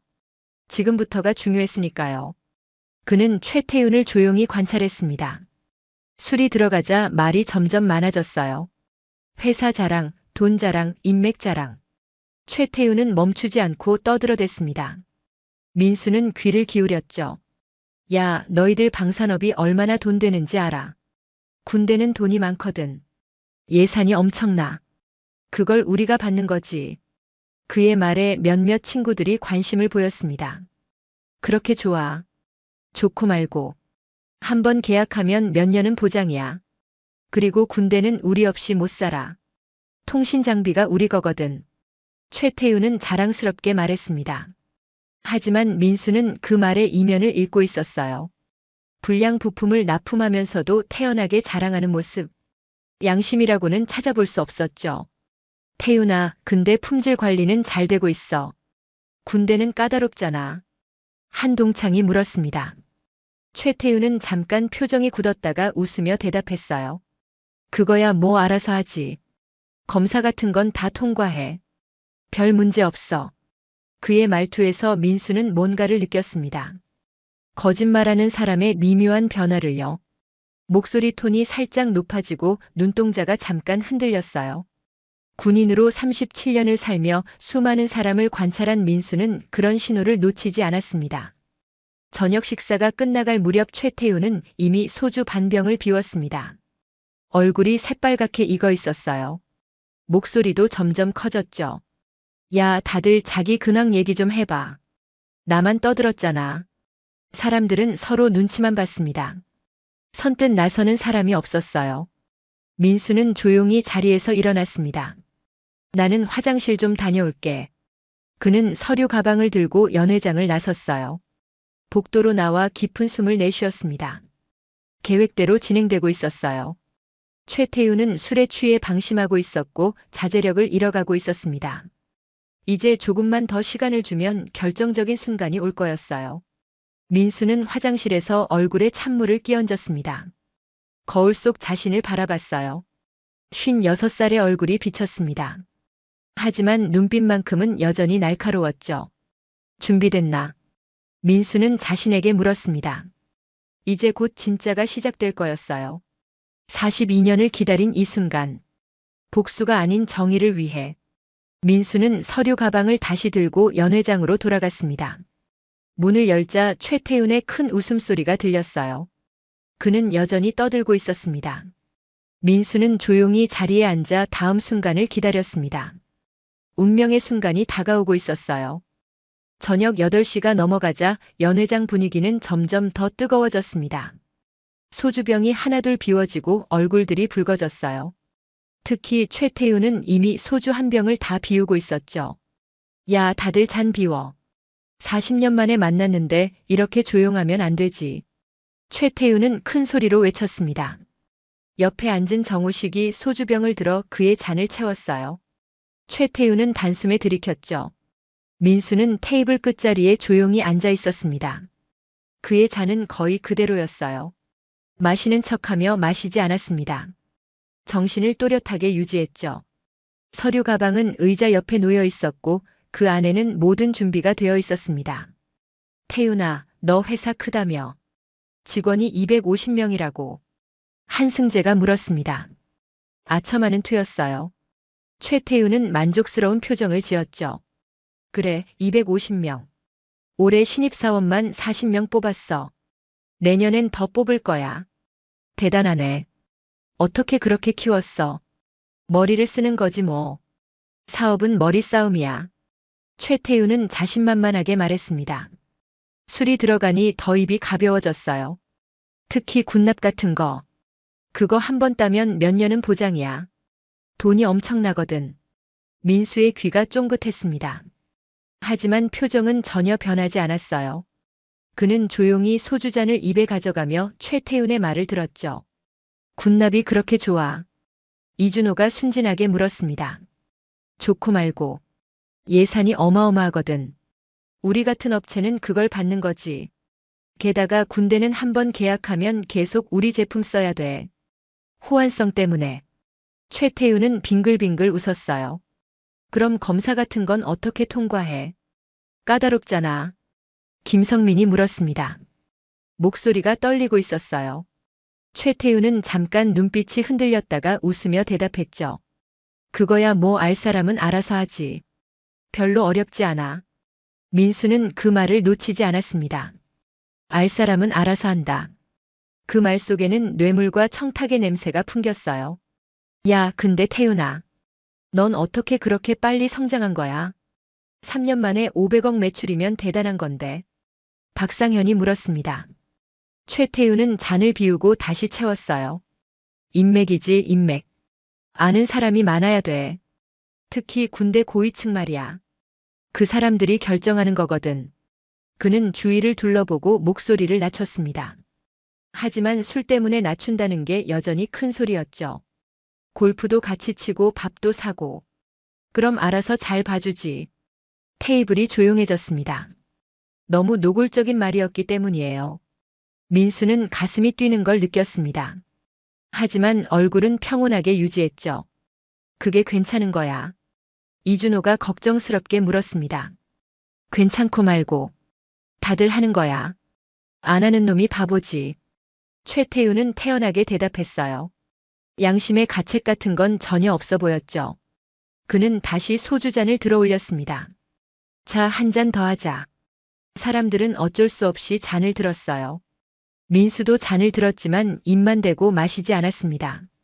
최태우는 연거푸 3잔을 더 비웠어요. 이제 완전히 취한 상태였습니다. 눈빛이 흐릿해지고 말도 어눌해졌죠. 야, 옛날 얘기나 하자. 중학교 때 말이야. 최태훈이 갑자기 말을 꺼냈습니다. 그때가 진짜 좋았어. 내가 왕이었거든. 다들 내 말 잘 듣고. 주변 사람들의 얼굴이 굳었습니다. 누구도 맞장구 치지 않았어요. 하지만 최태훈은 신경 쓰지 않았죠. 특히 점심시간이 최고였어. 너희들 도시락 빼앗아 먹는 거. 하하. 그는 배를 잡고 웃었습니다. 김성민의 얼굴이 창백해졌어요. 주먹을 떨며 고개를 숙였습니다. 야, 성민아. 너 기억나지? 내 도시락 바닥에 쏟았던 거. 그때 내 표정 진짜 웃겼어. 성민이는 대답하지 않았습니다. 그저 입술을 깨물고 있었죠. 민수는 성민이를 바라봤어요. 42년이 지났지만 그 상처는 여전히 아물지 않은 것 같았습니다. 최태우는 민수를 보며 웃었습니다. 야, 강민수. 너도 그때 재미있었잖아. 맨날 내 심부름하고 우유 사러 뛰어가고. 하. 민수는 잔을 천천히 내려놓았습니다. 42년 전 그 기억이 생생하게 떠올랐어요. 떨리는 손으로 매점을 뛰어가던 소년. 하지만 지금은 달랐죠. 기억해. 다 기억하고 있어. 민수의 목소리는 차갑게 가라앉았습니다. 최태우는 눈치채지 못했어요. 오히려 더 신이 났죠. 하, 그치. 그때가 좋았어. 지금도 마찬가지야. 회사에서도 내가 왕이거든. 직원들은 내 명령에 무조건 따라야 해. 안 따르면 잘리는 거지. 너 그렇게 살아서 행복해. 갑자기 김성민이 말했습니다. 그의 목소리는 떨리고 있었어요. 뭐? 최태훈이 성민을 돌아봤습니다. 남 괴롭히고 부정한 방법으로 돈 벌고 그렇게 살아서 행복하냐고. 분위기가 급격히 차가워졌습니다. 최태훈의 표정이 굳었어요. 야, 김성민. 너 지금 나한테 훈계하는 거야. 훈계가 아니야. 그냥 궁금해서. 궁금하긴 뭐가 궁금해. 너는 뭔데? 너나 잘 살아. 조그맣게 회사 다니면서. 최태훈의 목소리가 높아졌습니다. 술 때문에 감정 조절이 안 됐어요. 적어도 나는 떳떳하게 살아. 성민의 말에 최태훈이 벌떡 일어났습니다. 의자가 뒤로 넘어갔어요. 뭐? 떳떳하게. 야, 이 새끼가 지금 나한테 뭐라는 거야? 태훈아, 진정해. 정우식이 그를 말렸습니다. 하지만 최태훈은 이미 이성을 잃고 있었어요. 아니, 이 새끼가 40년 전에 도시락 쏟아졌던 놈이 감히 나한테 떳떳하게 살라고. 웃기지 마. 연 회장이 술렁거렸습니다. 다른 테이블 사람들도 이쪽을 쳐다봤어요. 민수는 조용히 일어났습니다. 태훈아, 이제 그만하자. 너무 취했어. 뭐? 내가 취했어. 난 안 취했어. 너희들이 문제야. 다들 시기하고 질투하는 거잖아. 내가 잘 되니까. 최태훈은 소주병을 집어들었습니다. 흔들흔들 걸으며 민수 쪽으로 다가왔어요. 야, 강민수. 넌 평생 작은 회사나 하면서 살 거지. 불쌍해. 나는 사장이야. 대표야. 알겠어. 민수는 그를 똑바로 바라봤습니다. 눈빛은 차갑고 냉정했어요. 그래, 내가 대표지. 하지만 그게 다는 아니야. 다는 아니긴 뭐가 아냐? 돈이 최고야. 돈 있으면 뭐든지 할 수 있어. 군대도 내 손바닥 아니야. 최태우는 소리쳤습니다. 완전히 자제력을 잃은 상태였어요. 술과 흥분이 그를 지배하고 있었죠. 태훈아, 앉아. 술 그만 마시고. 이준호가 일어나 최태훈을 붙잡으려 했습니다. 하지만 최태훈은 그의 손을 뿌리쳤어요. 다들 나 괜찮아. 그는 비틀거리며 민수 앞에 섰습니다. 소주병을 들고 웃고 있었어요. 야, 강민수. 너 나한테 한 잔 받아. 사장님한테. 옛날처럼. 싫어. 민수의 대답은 짧고 단호했습니다. 그 순간 최태훈의 얼굴이 일그러졌어요. 뭐? 싫다고. 이 새끼가. 야, 술 한 잔 올리라는데 그렇게 싫어. 그럼 내가 따라줄게. 바로 그 순간이었습니다. 최태훈이 소주병을 번쩍 들어 올렸어요. 그리고 민수의 머리 위로 쏟아부었습니다. 콸콸. 차가운 소주가 민수의 머리를 타고 흘러내렸습니다. 얼굴을 타고 정장을 적시며 쏟아졌어요. 소주 냄새가 진동했죠. 연회장이 얼어붙었습니다. 모두가 숨을 죽였어요. 믿을 수 없다는 표정들이었죠. 민수는 그대로 서 있었습니다. 소주가 머리카락에서 뚝뚝 떨어졌어요. 정장이 흠뻑 젖어 있었죠. 하지만 그는 움직이지 않았습니다. 그저 눈을 감고 있었어요. 42년 전 그 순간이 떠올랐습니다.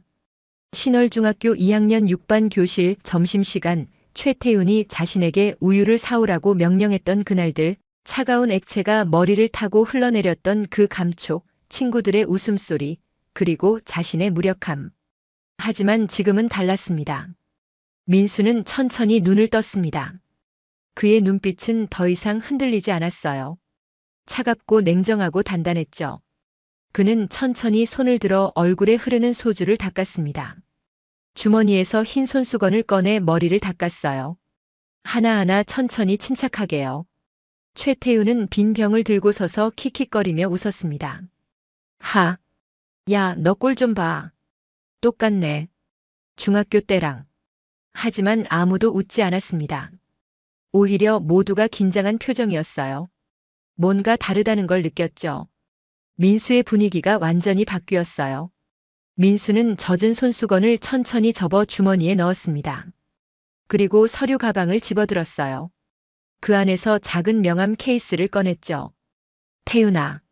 민수의 목소리는 낮고 조용했습니다. 하지만 연회장 전체에 울려 퍼질 정도로 명확했어요. 뭐? 최태훈은 여전히 웃고 있었습니다. 하지만 그 웃음은 점점 사라지고 있었죠. 42년 전 너는 나한테 우유를 사오라고 했어. 친구들 도시락을 빼앗았고 김성민이 도시락을 바닥에 쏟았지. 민수는 한 걸음 한 걸음 최태훈에게 다가갔습니다. 그때 나는 아무것도 할 수 없었어. 어린 학생이었고 힘이 없었으니까. 그래서 옛날 얘기 왜 꺼내? 최태훈의 목소리가 약간 떨렸습니다. 뭔가 잘못됐다는 걸 느끼기 시작한 거예요. 하지만 지금은 달라. 민수는 명함을 꺼내 테이블 위에 놓았습니다. 흰 바탕에 검은 글씨, 그 글자들이 연회장 조명 아래 선명하게 빛났어요.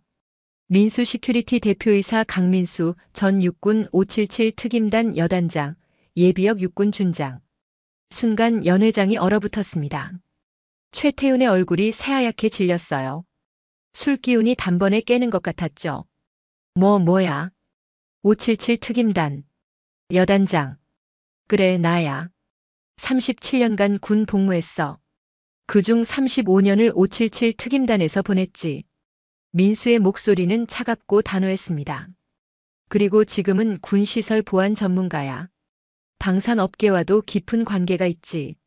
최태훈은 뒤로 비틀거렸습니다. 의자에 걸려 넘어질 뻔했어요. 거짓말이지. 너 농담하는 거지. 농담 아니야. 민수는 다시 서류 가방을 열었습니다. 그 안에서 서류 뭉치를 꺼냈어요.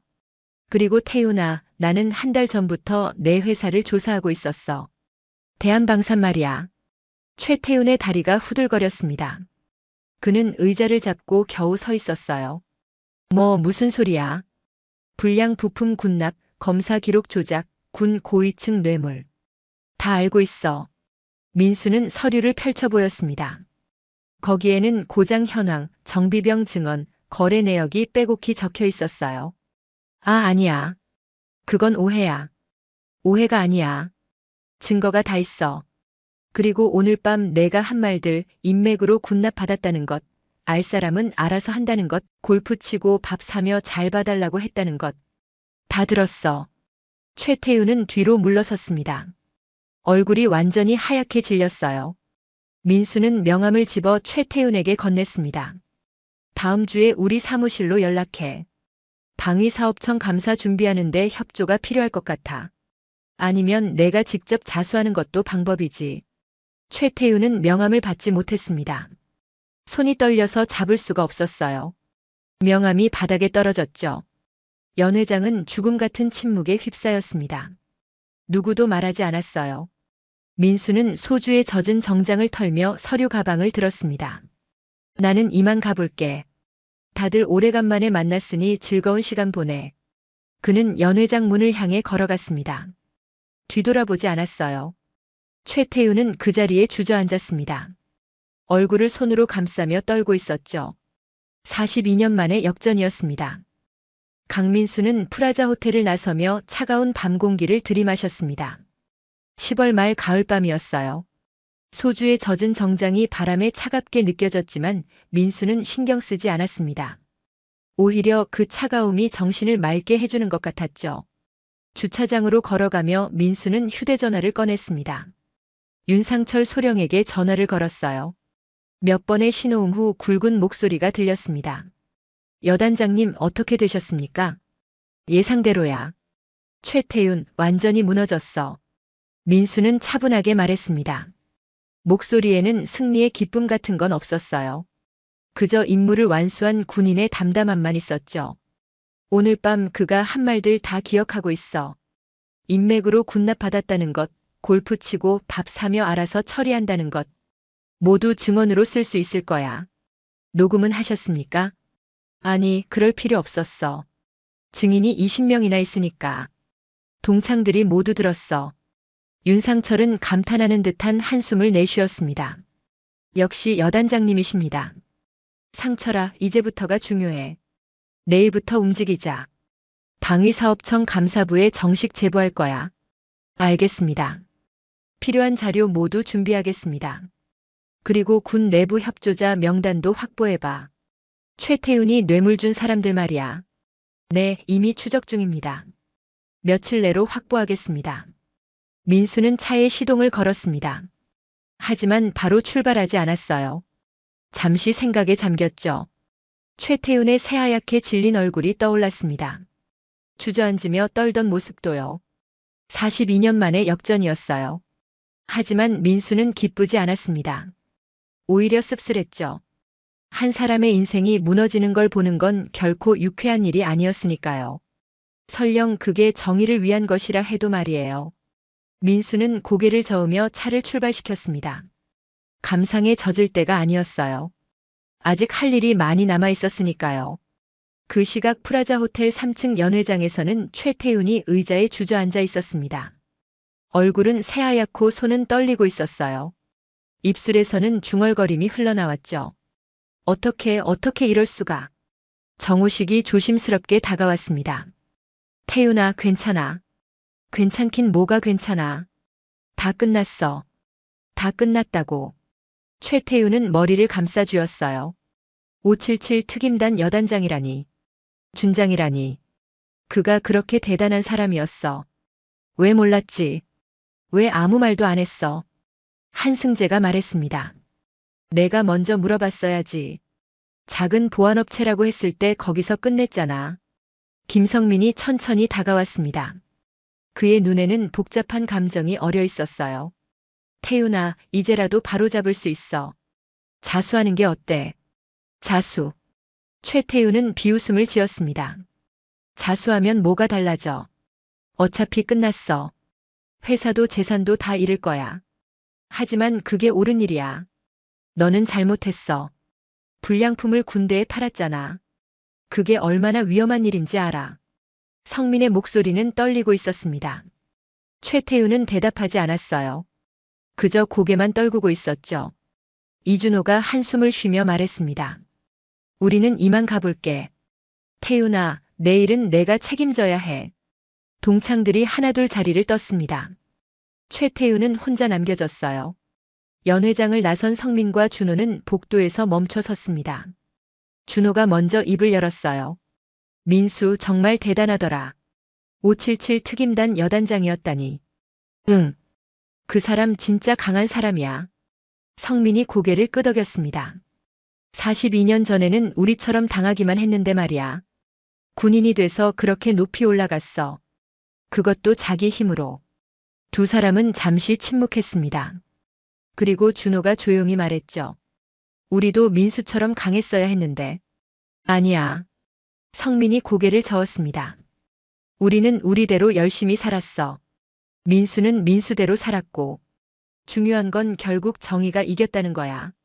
준호는 고개를 끄덕였어요. 그래, 내 말이 맞아. 2025년 10월 26일 일요일 오전 10시 민수는 사무실에 나왔습니다. 일요일이었지만 쉴 수 없었어요. 할 일이 산더미였으니까요. 책상에 앉아 어젯밤 정리한 메모를 펼쳤습니다. 최태훈의 발언 내용이 빼곡히 적혀 있었죠.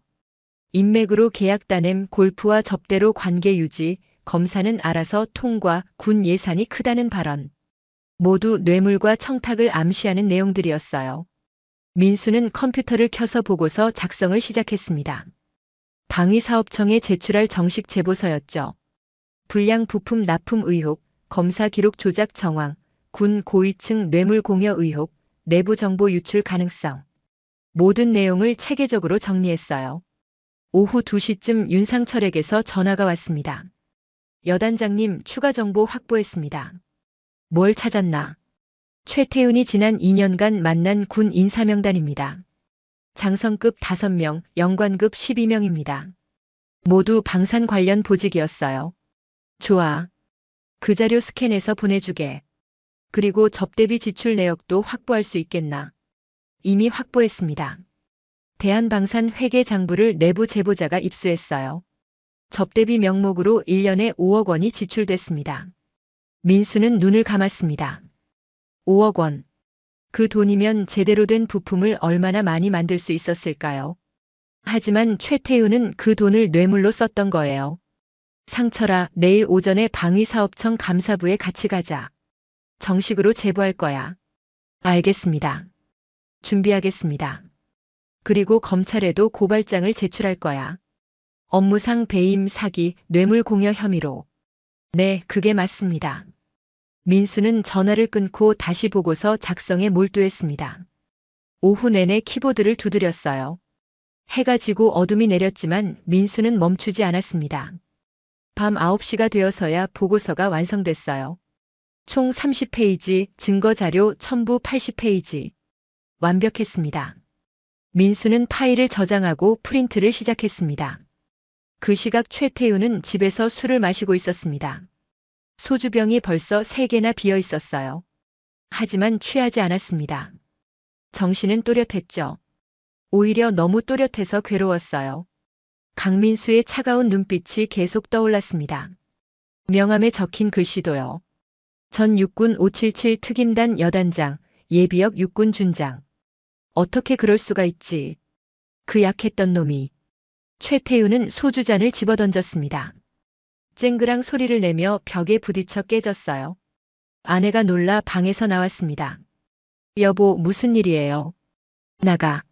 나가라고. 최태훈은 소리를 질렀습니다. 아내는 겁먹은 얼굴로 다시 방으로 들어갔죠. 최태훈은 휴대전화를 집어들었습니다. 통화 목록을 훑어봤어요. 군 고위층 인사들의 번호가 저장돼 있었습니다. 그는 그중 한 명에게 전화를 걸었죠. 긴 신호음 끝에 목소리가 들렸어요. 여보세요. 최 대표. 장군님, 저 최태훈입니다. 급한 일이 생겨서요. 무슨 일인가? 제 회사가 감사를 받게 될 것 같습니다. 누가 제보를 했나 봐요. 최태훈의 목소리는 떨리고 있었습니다. 전화기 너머로 잠시 침묵이 흘렀어요. 그리고 차가운 목소리가 들려왔습니다. 최 대표, 우리는 모르는 사이야. 앞으로 연락하지 마. 뚝. 전화가 끊어졌습니다. 최태훈은 다른 번호로도 전화를 걸었습니다. 하지만 결과는 마찬가지였어요. 모두 전화를 받지 않거나 모른다고 했죠. 위기 상황에서 아무도 도와주지 않았습니다. 최태훈은 휴대전화를 소파에 내던졌어요. 다 끝났어. 정말 다 끝났어. 그는 얼굴을 손으로 감췄습니다. 눈물이 흘러내렸어요. 후회가 밀려왔습니다. 왜 그렇게 살았을까? 왜 불량품을 팔았을까? 왜 뇌물을 줬을까? 욕심 때문이었어요. 돈을 더 벌고 싶었고 더 성공하고 싶었죠. 하지만 그 욕심이 자신을 파멸로 이끌었습니다. 2025년 10월 27일 월요일 오전 10시 민수와 윤상철은 방위사업청 청사에 도착했습니다. 감사부 앞 대기실에 앉아 있었어요. 잠시 후 문이 열리며 감사관이 나왔습니다. 강민수 대표님이십니까? 네, 맞습니다. 들어오십시오. 두 사람은 감사실로 들어갔습니다. 넓은 회의 테이블이 있었고 3명의 감사관이 앉아 있었어요. 민수는 준비한 서류를 테이블 위에 놓았습니다. 대한방산의 불량 부품 납품 의혹에 대해 제보하러 왔습니다. 감사관들의 표정이 진지해졌어요. 증거가 있습니까? 네, 모두 여기 있습니다. 민수는 서류를 펼쳤습니다. 고장 현황 데이터, 정비병 증언, 검사 기록 조작 정황, 접대비 지출 내역, 군 인사 접촉 명단. 모든 것이 체계적으로 정리돼 있었어요. 감사관들은 서류를 꼼꼼히 검토했습니다. 1시간이 넘게 걸렸어요. 그리고 수석 감사관이 입을 열었죠. 이건 심각한 사안입니다. 즉시 특별감사를 시작하겠습니다. 고맙습니다. 민수는 고개를 숙였습니다. 그리고 한 가지만 더 말씀드리겠습니다. 대한방산 대표 최태우는 제 중학교 동창입니다. 개인적 감정이 있을 수 있다는 점 밝혀둡니다. 하지만 여기 있는 모든 증거는 객관적 사실입니다. 감사관은 고개를 끄덕였어요. 알겠습니다. 공정하게 조사하겠습니다. 제보해 주셔서 감사합니다. 민수와 윤상철은 감사부를 나왔습니다. 복도를 걸으며 윤상철이 말했죠. 이제 시작이네요. 응. 이제부터가 진짜야. 그날 오후 대한방산 본사의 방위사업청 감사팀이 들이닥쳤습니다. 직원들은 놀라 웅성거렸어요. 무슨 일이에요? 특별감사래. 갑자기 왜? 감사관들은 회계장부를 압수하고 서버를 복사했습니다. 품질 검사 기록도 모두 가져갔어요. 최태우는 대표실에서 그 모습을 지켜봤습니다. 얼굴은 새하얗고 손은 떨렸어요. 시작됐구나. 정말 시작됐어. 그는 창밖을 바라봤습니다. 회색 하늘이 펼쳐져 있었어요. 마치 자신의 미래 같았죠. 어둡고 희망 없는 미래. 최태우는 책상에 주저앉았습니다. 모든 것이 무너지고 있었어요. 42년 전 자신이 뿌린 씨앗이 이제 독한 열매를 맺고 있었습니다. 얼마 뒤 방위사업청 특별감사팀은 본격적인 조사에 착수했습니다. 감사관 10명이 투입됐어요. 대한방산의 모든 거래 내역을 샅샅이 뒤지기 시작했죠. 회계장부, 납품 기록, 품질 검사 서류, 이메일, 메신저 대화. 아무것도 빠뜨리지 않았습니다. 최태우는 대표실에 앉아 창밖만 바라봤어요. 손에 든 커피는 식어버렸고 전화벨이 울려도 받지 않았습니다. 모든 게 끝났다는 걸 알고 있었죠. 비서가 조심스럽게 문을 두드렸습니다. 대표님, 감사팀에서 대표님 출석을 요구합니다. 최태우는 천천히 일어났어요. 다리가 후들거렸지만 걸어야 했습니다. 감사실에는 3명의 감사관이 앉아 있었습니다. 테이블 위에는 서류가 산더미처럼 쌓여 있었어요. 앉으십시오. 최태우는 의자에 앉았습니다. 등받이에 기댈 힘도 없었죠. 최태훈 대표님, 몇 가지 질문하겠습니다. 2023년부터 2025년까지 군에 납품한 통신 장비 부품의 원자재 구매처가 어디입니까? 최태우는 입술을 달싹였습니다. 여러 곳입니다. 구체적으로 말씀해 주십시오. 주로 중국산 부품을 수입했습니다. 감사관의 눈빛이 날카로워졌어요. 계약서에는 국내산 특수 합금을 사용한다고 명시돼 있습니다. 그런데 중국산을 썼다는 말입니까? 최태우는 대답하지 못했습니다. 침묵이 답이었죠. 다음 질문입니다. 품질 검사에서 모두 합격 판정을 받았는데 야전에서는 고장률이 40%나 상승했습니다. 어떻게 설명하시겠습니까? 그건 사용 환경 때문일 수 있습니다. 사용 환경. 감사관은 서류를 펼쳤습니다. 정비병들의 증언입니다. 부품 재질이 규격과 다르다, 쉽게 부식된다, 충격에 약하다. 이게 사용 환경 때문입니까? 최태윤은 고개를 숙였어요. 변명할 말이 없었습니다. 그리고 이 자료를 보십시오. 감사관이 또 다른 서류를 내밀었습니다. 귀사의 접대비 지출 내역입니다. 지난 2년간 총 10억 원이 접대비로 지출됐습니다. 누구를 접대했습니까? 최태윤의 얼굴이 새하얗게 질렸어요. 거래처 관계자들입니다. 군 관계자도 포함됩니까? 최태윤은 대답하지 않았습니다. 오후 3시 감사팀은 중간보고 회의를 열었습니다. 수석 감사관이 입을 열었어요. 현재까지 확인된 사항을 정리하겠습니다. 첫째, 계약서에 명시된 것과 다른 저가 부품 사용. 둘째, 품질 검사 기록 조작.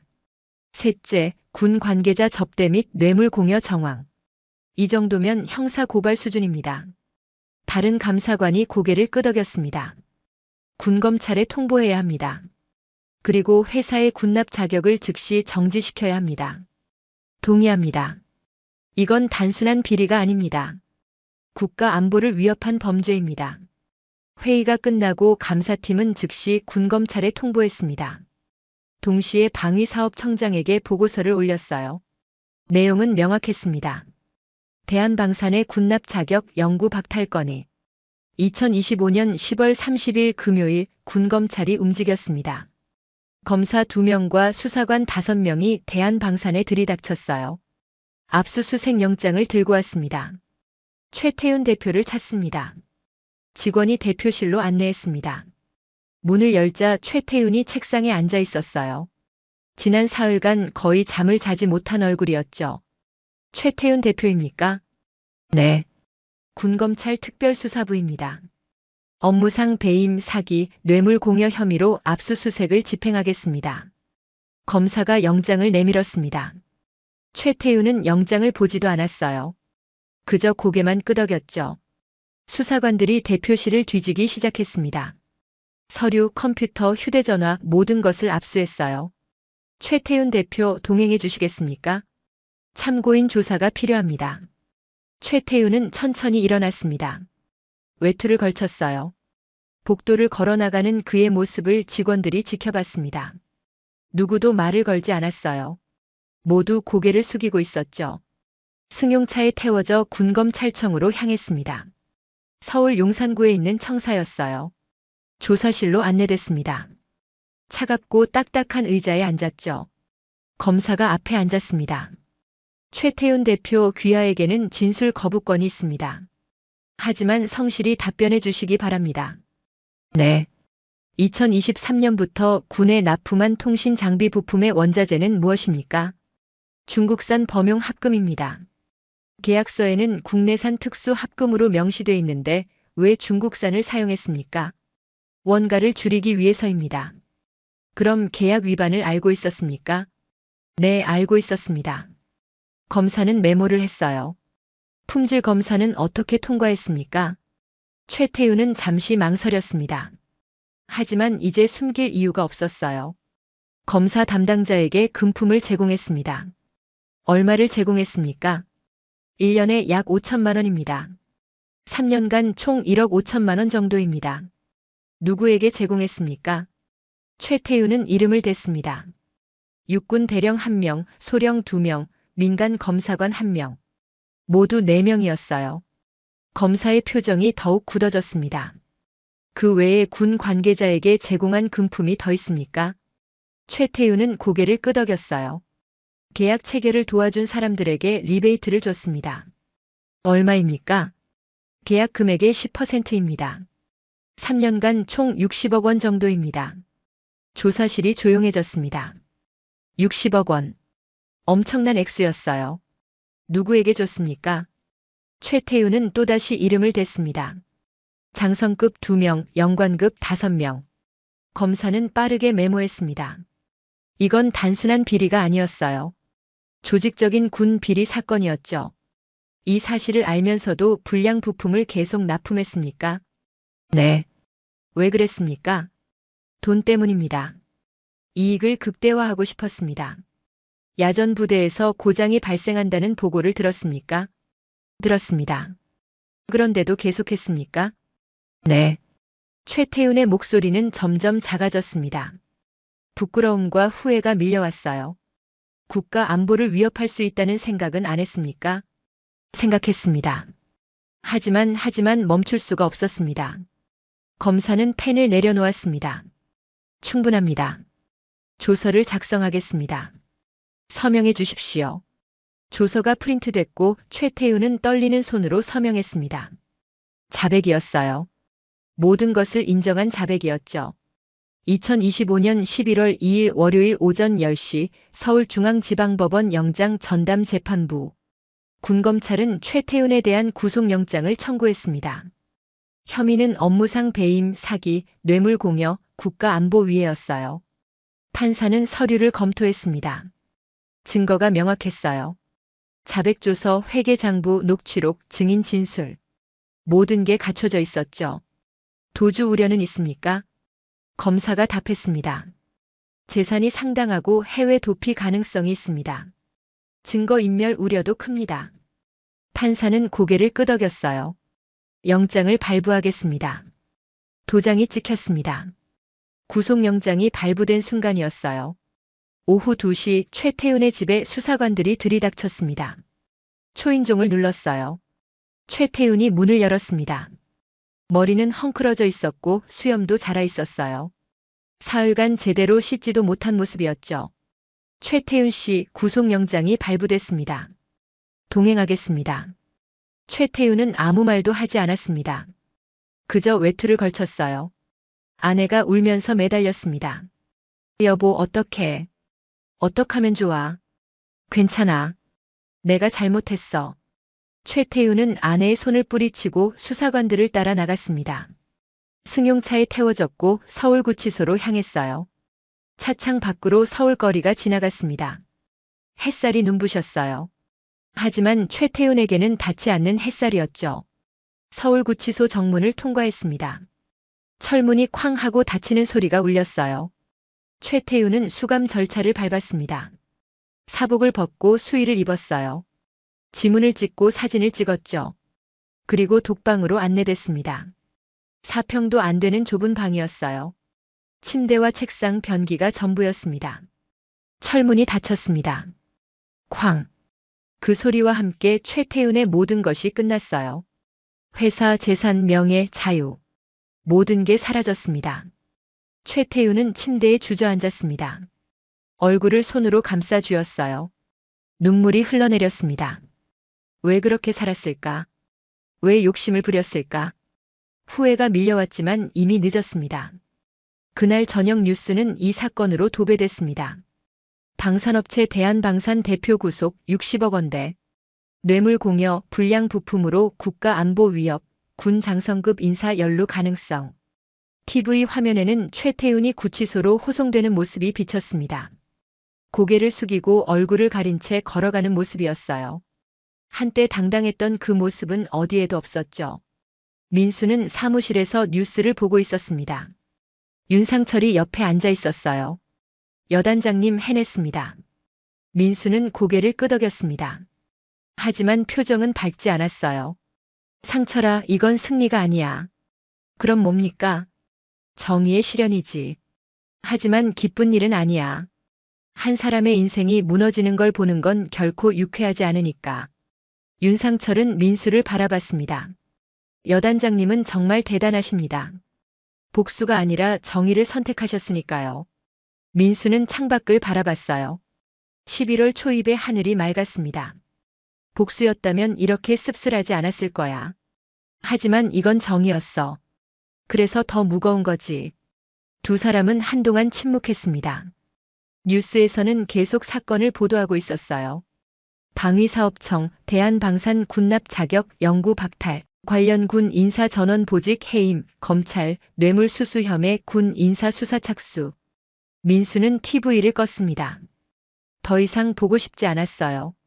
정의는 실현됐습니다. 하지만 그 과정은 결코 가볍지 않았죠. 42년을 기다린 순간이었지만 기쁨보다는 무거움이 더 컸습니다. 그게 진짜 정의의 무게였어요. 시간이 흘러 어느 토요일 오후 2시 서울구치소 면회실. 강민수는 플라스틱 의자에 앉아 있었습니다. 앞에는 투명한 아크릴 칸막이가 있었고 그 너머로 빈 의자가 보였어요. 3개월 전 최태윤의 변호인을 통해 면회 요청이 왔었습니다. 민수는 한참을 고민했어요. 만나야 할까 말아야 할까? 하지만 결국 오늘 이렇게 왔죠. 문이 열렸습니다. 교도관과 함께 최태윤이 들어왔어요. 민수는 놀랐습니다. 3개월 만에 본 최태윤의 모습은 완전히 달라져 있었어요. 살이 많이 빠져 있었고 머리는 짧게 깎여 있었죠. 얼굴은 핏기 없이 창백했고 눈가에는 깊은 주름이 패여 있었습니다. 회색 수의를 입은 모습은 초라했어요. 최태윤은 민수를 보자마자 고개를 숙였습니다. 그리고 천천히 의자에 앉았어요. 전화기를 집어들었지만 한참 동안 말을 하지 못했죠. 민수도 전화기를 들었습니다. 침묵이 흘렀어요. 둘 사이에는 투명한 벽이 있었지만 보이지 않는 더 큰 벽이 있었죠. 오랜만이야. 민수가 먼저 입을 열었습니다. 목소리는 담담했어요. 응, 오랜만이야. 최태윤의 목소리는 쉬어 있었습니다. 힘이 없었어요. 면회 요청을 받고 고민했어. 와야 하나 말아야 하나. 와줘서 고마워. 정말 고마워. 최태윤의 눈에 눈물이 고였습니다. 하지만 흘리지는 않았어요. 참고 있었죠. 어떻게 지내? 민수가 물었습니다. 형식적인 질문이었지만 진심이 담겨 있었어요. 잘 못 지내. 당연하지. 최태윤은 쓴웃음을 지었습니다. 여기는 지옥이야. 매일매일이 고통이야. 하지만 그게 맞아. 나는 벌을 받아야 하니까. 민수는 아무 말도 하지 않았습니다. 그저 듣고 있었어요. 민수야, 나 정말 미안해. 최태윤의 목소리가 떨렸습니다. 42년 전에도 미안했고 지금도 미안해. 내가 너한테, 성민이한테, 준호한테, 모두한테 한 짓들. 정말 미안해. 이제 와서 미안하다고 해서 뭐가 달라지나. 민수의 목소리는 여전히 차가웠습니다. 알아. 아무것도 안 달라져. 내가 준 상처는 지워지지 않아. 하지만 그래도 말하고 싶었어. 진심으로 미안하다고. 최태윤은 고개를 숙였습니다. 어깨가 떨리고 있었어요. 여기서 지내면서 깨달았어.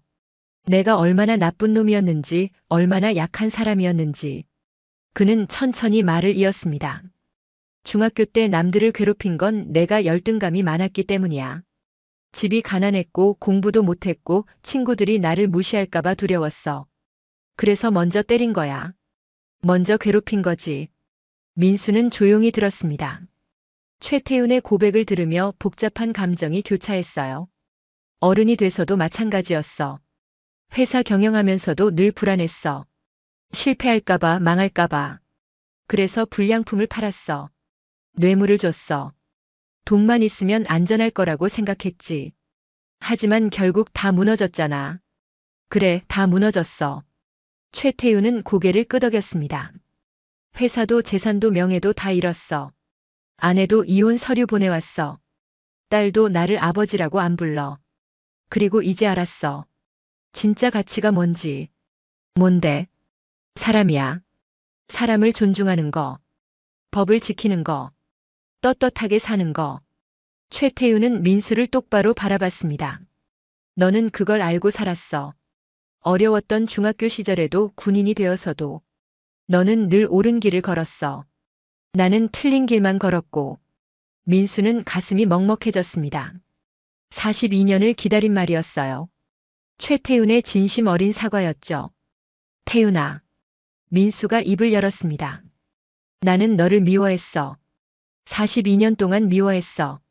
중학교 때 당한 일들이 트라우마가 됐고 그게 내 인생을 바꿨지. 최태윤은 고개를 더 숙였습니다. 하지만 동시에 감사하기도 해. 뭐? 최태윤은 놀라 고개를 들었습니다. 그 일들이 나를 군인으로 만들었어. 강한 사람으로 만들었어. 약자를 보호하고 나라를 지키는 사람으로. 만약 그때 그 일이 없었다면 나는 지금의 내가 아니었을 거야. 민수는 잠시 말을 멈췄다가 이었습니다. 물론 그렇다고 내가 한 일이 정당화되는 건 아니야. 너는 벌을 받아야 하고 지금 받고 있지. 하지만 나는 더 이상 너를 미워하지 않아. 민수야. 미워하는 건 나를 아프게 할 뿐이야. 42년 동안 충분히 아팠어. 이제는 놓아주고 싶어. 민수의 목소리는 조용했지만 확고했습니다. 너는 내 죗값을 치르고 있어. 법이 정한 대로. 그걸로 충분해. 나는 더 이상 복수를 원하지 않아. 최태훈의 눈에서 눈물이 흘러내렸습니다. 소리내어 울었어요. 면회실에 그의 울음소리가 울려 퍼졌죠. 고마워. 정말 고마워. 민수는 말없이 그를 바라봤습니다. 동정심도 아니었고 연민도 아니었어요. 그저 한 사람의 몰락을 지켜보는 슬픔이었죠. 태훈아, 여기서 시간을 보내면서 진짜로 변해. 진심으로 뉘우쳐. 그리고 나중에 출소하면 제대로 살아. 할 수 있을까? 할 수 있어. 내가 원한다면. 최태훈은 고개를 끄덕였습니다. 눈물을 닦았어요. 노력할게. 정말 노력할게. 출소하면 피해자들한테 사과하고 할 수 있는 선에서 보상하고 제대로 살게. 그래, 그렇게 해. 민수는 일어났습니다. 이제 갈 시간이었어요. 태훈아, 마지막으로 하나만 물어봐도 돼. 뭔데? 너는 나를 용서해. 민수는 잠시 생각했습니다. 용서, 그 무거운 단어를요. 용서는 내가 나한테 받을 게 아니야. 내가 너 자신한테 받아야 해. 최태훈은 고개를 끄덕였습니다. 이해했다는 표정이었어요. 그리고 나는 더 이상 너를 미워하지 않아. 그게 내가 줄 수 있는 전부야. 민수는 전화기를 내려놓고 뒤돌아섰습니다. 문을 향해 걸어갔어요. 민수야. 최태훈이 불렀습니다. 민수는 멈춰섰지만 돌아보지 않았어요. 고맙고 미안해. 평생 잊지 않을게. 민수는 대답하지 않았습니다. 그저 문을 열고 나갔어요. 복도를 걸으며 민수는 깊은 숨을 내쉬었습니다. 가슴이 후련했어요. 42년 동안 짊어졌던 짐을 완전히 내려놓은 기분이었죠. 구치소를 나서자 햇살이 따뜻했습니다. 2월 중순의 햇살이었어요. 아직 차가웠지만 봄이 다가오고 있었죠. 민수는 하늘을 올려다봤습니다. 구름 한 점 없는 맑은 하늘이었어요. 새들이 날아가고 있었죠. 그는 미소를 지었습니다. 진심 어린 미소였어요. 차에 올라타 시동을 걸었습니다. 라디오를 켰어요. 경쾌한 음악이 흘러나왔죠. 민수는 음악을 들으며 운전했습니다.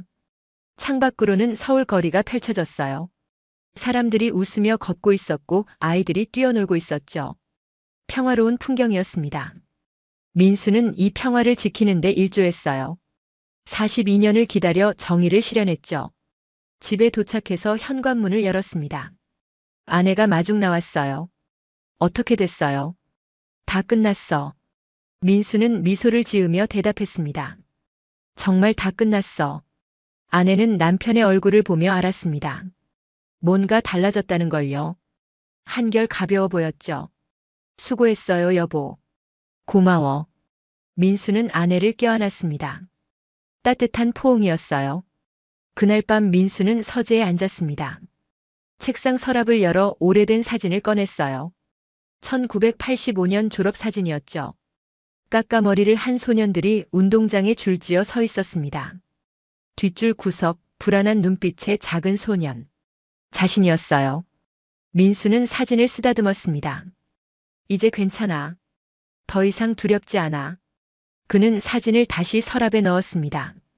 그리고 서랍을 닫았어요. 과거를 닫는 거였죠. 민수는 창밖을 바라봤습니다. 밤하늘에 별이 빛나고 있었어요. 수많은 별들이 반짝이고 있었죠. 아름다운 밤이었습니다. 그리고 민수는 평화로웠어요. 정의는 실현됐습니다. 복수는 끝났습니다. 그리고 용서는 자신을 위한 거였어요. 민수는 미소를 지으며 중얼거렸습니다. 고생했어, 민수야. 42년 동안 정말 고생했어. 눈가가 뜨거워졌습니다. 눈물이 흘러내렸어요. 기쁨의 눈물은 아니었습니다. 안도의 눈물이었죠. 42년을 짊어지고 살았던 무게를 내려놓은 안도감이었어요. 민수는 눈물을 닦았습니다. 그리고 책상 위에 놓인 달력을 봤습니다. 2026년 2월 15일. 새로운 시작이었어요. 과거를 놓아주고 미래로 나아가는 시작이었죠. 민수는 책상에서 일어나 침실로 갔습니다. 아내가 잠들어 있었어요. 민수는 조용히 침대에 누웠습니다. 눈을 감았어요. 오늘 밤은 편안하게 잠들 수 있을 것 같았습니다. 42년 만에 처음으로요. 악몽도 없고 뒤척임도 없는 깊은 잠. 정의를 실현하고 용서를 선택한 사람만이 누릴 수 있는 평화로운 잠이었죠. 민수는 평화로운 얼굴로 잠들었습니다. 꿈속에서 그는 다시 15살 소년이 되어 있었어요. 하지만 이번엔 달랐습니다. 그는 더 이상 두렵지 않았어요. 당당하게 서 있었죠. 그리고 하늘을 올려다봤습니다. 푸른 하늘이 펼쳐져 있었어요. 이제 난 자유야. 소년이 말했습니다. 그리고 웃었어요. 민수는 평화로운 얼굴로 잠들어 있었습니다. 42년 만에 찾은 진짜 평화였어요. 시간이 흘러 4월 15일 화요일 오전 10시 서울중앙지방법원 대법정. 최태윤의 선고 공판이 열렸습니다. 방청석에는 피해 군인들과 기자들이 가득 앉아 있었어요. 민수도 뒷자리에 조용히 앉아 있었습니다. 최태윤이 피고인석으로 끌려왔어요. 수의를 입은 그의 모습은 더욱 초라했습니다. 머리는 완전히 희끗희끗해져 있었고 등도 굽어 있었어요. 6개월 만에 10년은 늙어 보였죠. 판사가 입장했습니다. 모두 일어서십시오. 재판장이 자리에 앉고 사람들도 앉았어요. 숙연한 분위기였습니다. 피고인 최태윤. 판사가 서류를 펼쳤습니다. 피고인은 2023년부터 2025년까지 군의 불량 부품을 납품해 국가 안보를 위협했고 품질 검사를 무마하기 위해 군 관계자에게 총 60억 원의 뇌물을 제공했으며 계약서를 위조하고 회계 장부를 조작해 수십억 원의 부당 이득을 취했습니다. 최태윤은 고개를 숙이고 있었습니다. 이는 단순한 비리가 아닌 국가에 대한 배신 행위입니다. 군인들의 생명과 직결된 장비의 불량품을 공급한 것은 용납할 수 없는 범죄입니다. 법정이 조용했어요. 판사의 목소리만 울려 퍼졌죠. 따라서 본 재판부는 피고인 최태윤에게 징역 12년을 선고합니다. 최태윤의 어깨가 떨렸습니다. 12년. 70살이 되어서야 출소할 수 있는 형량이었어요. 또한 벌금 50억 원을 부과하고 추징금 30억 원을 추가로 부과합니다. 모든 재산은 몰수하며 군납 자격은 영구 박탈합니다. 판사가 선고를 마쳤습니다. 재판장 망치를 두드렸어요. 퇴정. 판사가 일어나고 사람들도 일어났습니다. 최태윤은 교도관에게 끌려나갔어요. 나가면서 방청석을 돌아봤습니다. 민수와 눈이 마주쳤죠. 최태윤은 고개를 숙여 인사했습니다. 민수도 작게 고개를 끄덕였어요. 이제 진짜 끝이었습니다. 법정을 나서는 민수에게 기자들이 몰려들었습니다. 강민수 대표님 한 말씀 해주십시오. 577 특임단 여단장 출신으로서 이번 사건을 어떻게 보십니까? 민수는 잠시 생각하다가 입을 열었습니다. 정의는 때로 늦게 오지만 반드시 찾아옵니다. 이번 사건이 방산 비리 근절에 경종을 울리길 바랍니다. 그게 전부였어요. 민수는 더 이상 말하지 않고 법정을 나섰습니다. 복수의 기쁨도 없었고 승리의 쾌감도 없었어요. 그저 임무를 완수한 평온함만 있었죠. 햇살이 눈부셨습니다. 4월 중순의 봄볕이었어요. 벚꽃이 흩날리고 있었습니다. 아름다운 봄날이었죠. 그날 오후 민수는 오랜만에 김성민, 이준호와 만났습니다. 종로의 작은 식당에서였어요. 세 사람은 테이블에 마주 앉았습니다. 오랜만이야, 민수야. 성민이가 먼저 말했습니다. 응, 오랜만이야. 오늘 선고 공판 갔다 왔어. 얼마 나왔어? 준호가 물었습니다. 12년. 세 사람은 잠시 침묵했습니다. 12년. 긴 시간이었어요. 잘 됐어. 당연한 거야. 성민이가 고개를 끄덕였습니다. 그래, 당연한 거지. 민수도 동의했습니다. 세 사람은 소주잔을 들었어요. 건배. 잔이 부딪혔습니다. 하지만 분위기는 축제 같지 않았어요. 그저 조용하고 담담했죠. 민수야, 너 정말 대단해. 준호가 말했습니다. 577 특임단 여단장까지 했다는 거 그날 알고 정말 놀랐어. 별거 아니야. 그냥 내 길을 간 거지. 아니야. 성민이가 고개를 저었습니다. 우리는 그냥 살았어. 하지만 너는 강해지기 위해 노력했어. 그리고 그 힘으로 정의를 실현했어. 민수는 소주잔을 내려놓았습니다. 성민아, 준호야. 진짜 강함은 힘이 아니야. 두 사람이 민수를 바라봤어요. 진짜 강함은 용서야. 미움을 놓아주는 거. 그게 진짜 강한 거야. 성민이가 눈시울을 붉혔습니다. 너 정말 멋진 사람이 됐어, 민수야. 고마워, 성민아. 세 사람은 밤 늦게까지 이야기를 나눴습니다. 중학교 시절 이야기, 지난 40년간의 이야기, 그리고 앞으로의 이야기. 헤어질 때 성민이가 말했어요. 이제 우리 자주 보자. 응, 그러자. 민수는 미소를 지었습니다. 과거는 끝났지만 우정은 이어지고 있었어요. 2026년 7월 어느 날 민수는 사무실에서 일하고 있었습니다. 회사는 잘 운영되고 있었어요. 직원도 70명으로 늘었고 계약도 안정적이었죠. 문을 두드리는 소리가 들렸습니다. 들어오세요. 윤상철이 들어왔어요. 이제는 중령이 된 그였습니다. 여단장님, 좋은 소식 있습니다. 뭔가. 군에서 통신 장비 품질 검사 시스템을 전면 개편했습니다. 2중 3중 검증 체계로요. 대한방산 사건 이후 바뀐 겁니다. 민수는 미소를 지었습니다. 그게 바로 우리가 원했던 거야. 네, 이제는 불량품이 들어올 수 없습니다. 그리고 방산업체 관리도 훨씬 엄격해졌어요. 윤상철은 보고서를 건넸습니다. 민수는 내용을 훑어봤어요. 완벽했습니다. 수고했네, 상철아. 아닙니다. 여단장님이 시작하신 일입니다. 두 사람은 악수를 나눴어요. 42년을 기다린 정의는 단순히 한 사람을 처벌하는 데 그치지 않았습니다. 시스템을 바꾸고 더 나은 미래를 만드는 계기가 됐죠. 그게 진짜 정의의 의미였어요. 어느 가을 민수는 집 근처 공원을 산책하고 있었습니다. 57살이 된 그는 여전히 건강했어요. 매일 아침 운동을 했고 규칙적으로 생활했죠. 벤치에 앉아 낙엽을 바라봤습니다. 노란 은행잎이 바람에 흩날리고 있었어요. 아름다운 가을이었습니다. 휴대전화가 울렸어요. 모르는 번호였습니다. 여보세요. 민수 씨, 저 최태윤입니다. 민수는 놀랐습니다. 최태윤. 1년 반 만에 듣는 목소리였어요.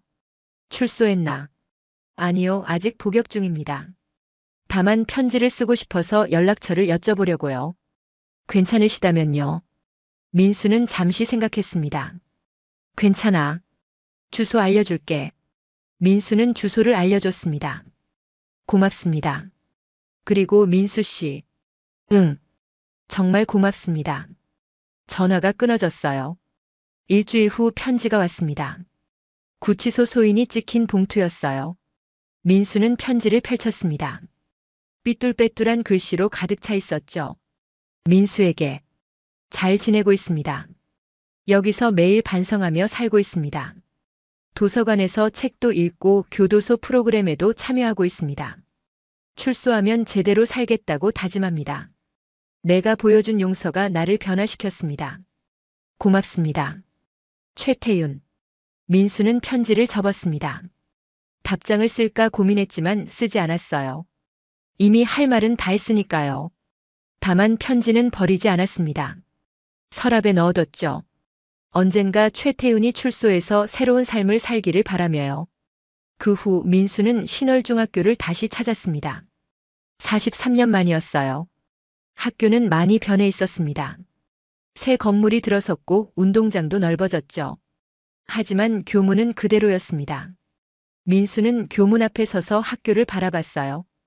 2학년 6반 교실이 있던 건물은 철거되고 없었습니다. 그 지옥 같던 교실도 사라졌죠. 민수는 미소를 지었습니다. 과거는 정말 끝났구나. 운동장을 걷는 학생들이 보였어요. 웃으며 뛰어다니는 모습이었습니다. 평화로워 보였죠. 민수는 그 모습을 보며 생각했습니다. 저 아이들은 행복하게 자라길. 아무도 괴롭히지 않고 아무한테도 괴롭힘 당하지 않으며. 그게 민수의 바람이었어요. 학교를 나서며 민수는 하늘을 올려다봤습니다. 푸른 봄 하늘이 펼쳐져 있었어요. 구름이 천천히 흘러가고 있었죠. 43년 전 이 하늘 아래서 무릎 꿇었던 소년. 하지만 그 소년은 일어났습니다. 강해졌고 정의로워졌으며 마침내 용서하는 법까지 배웠죠. 그게 진짜 승리였어요. 민수는 차에 올라타 시동을 걸었습니다. 라디오에서 경쾌한 음악이 흘러나왔어요. 민수는 콧노래를 흥얼거리며 운전했습니다. 집으로 가는 길이었어요. 아내가 기다리고 있을 겁니다. 따뜻한 저녁 식사를 준비해 놓고요. 평범한 일상이었습니다. 하지만 그 평범함이 가장 소중했어요. 43년의 세월이 흘렀습니다. 약했던 소년은 강한 어른이 됐고 미움은 용서로 바뀌었으며 복수는 정의가 됐습니다. 그 과정은 결코 쉽지 않았어요. 수없이 많은 밤을 괴로워했고 무수히 많은 날을 참아야 했죠. 하지만 민수는 포기하지 않았습니다. 옳은 길을 걸었고 끝까지 버텼어요. 그리고 마침내 평화를 찾았습니다. 진짜 강함이 무엇인지도 깨달았죠. 힘으로 남을 누르는 게 강함이 아니었습니다. 약자를 보호하고 정의를 실현하며 미움을 놓아주는 것. 그게 진짜 강함이었어요. 저녁 식탁에 앉은 민수는 아내와 마주보며 밥을 먹었습니다. 된장찌개 냄새가 구수했어요. 여보, 오늘 학교 다녀왔어요. 신월중학교요. 아내가 놀란 표정을 지었습니다. 괜찮았어요. 응, 괜찮았어. 오히려 후련하더라. 과거는 정말 끝난 것 같아. 아내가 민수의 손을 잡았습니다. 수고했어요, 여보. 정말 고생 많으셨어요. 고마워. 두 사람은 조용히 식사를 이어갔어요. 평범한 부부의 평범한 저녁이었습니다. 하지만 그 평범함 속에 진짜 행복이 있었어요. 긴 여정 끝에 찾은 평화였죠. 그날 밤 민수는 서재에서 일기를 썼습니다. 오랜만에 쓰는 일기였어요. 2028년 4월 20일. 오늘 43년 만에 학교를 다녀왔다. 많은 것이 변했지만 하늘은 그대로였다. 과거는 끝났다. 이제 앞만 보고 가련다. 민수는 펜을 내려놓고 창밖을 바라봤습니다. 밤하늘에 별이 빛나고 있었어요. 수많은 별들이 반짝이고 있었죠. 민수는 그 별들을 보며 생각했습니다. 저 하늘 어딘가에서 15살 소년이 보고 있을까? 이제는 자유로워진 소년이요. 민수는 미소를 지었습니다. 그리고 조용히 중얼거렸어요. 우리 잘 살았어. 정말 잘 살았어. 여러분, 오늘 이야기가 마음에 드셨나요? 43년이라는 긴 세월 동안 강민수는 약자에서 강자가 됐고 피해자에서 정의 실현자가 됐으며 마침내 용서하는 사람이 됐습니다. 진짜 강함은 주먹이 아니라 용기에서 나오고 진짜 승리는 복수가 아니라 용서에서 나온다는 걸 우리는 이 이야기를 통해 배웠습니다. 정의는 때로 늦게 오지만 반드시 찾아옵니다. 그리고 진정한 평화는 미움을 놓아줄 때 찾아오죠. 여러분도 가슴속에 묻어둔 상처가 있다면 언젠가는 용서를 통해 진정한 평화를 찾으시길 바랍니다. 오늘도 이야기 들어주셔서 감사합니다. 노을빛처럼 따뜻한 하루 되시길 바랍니다.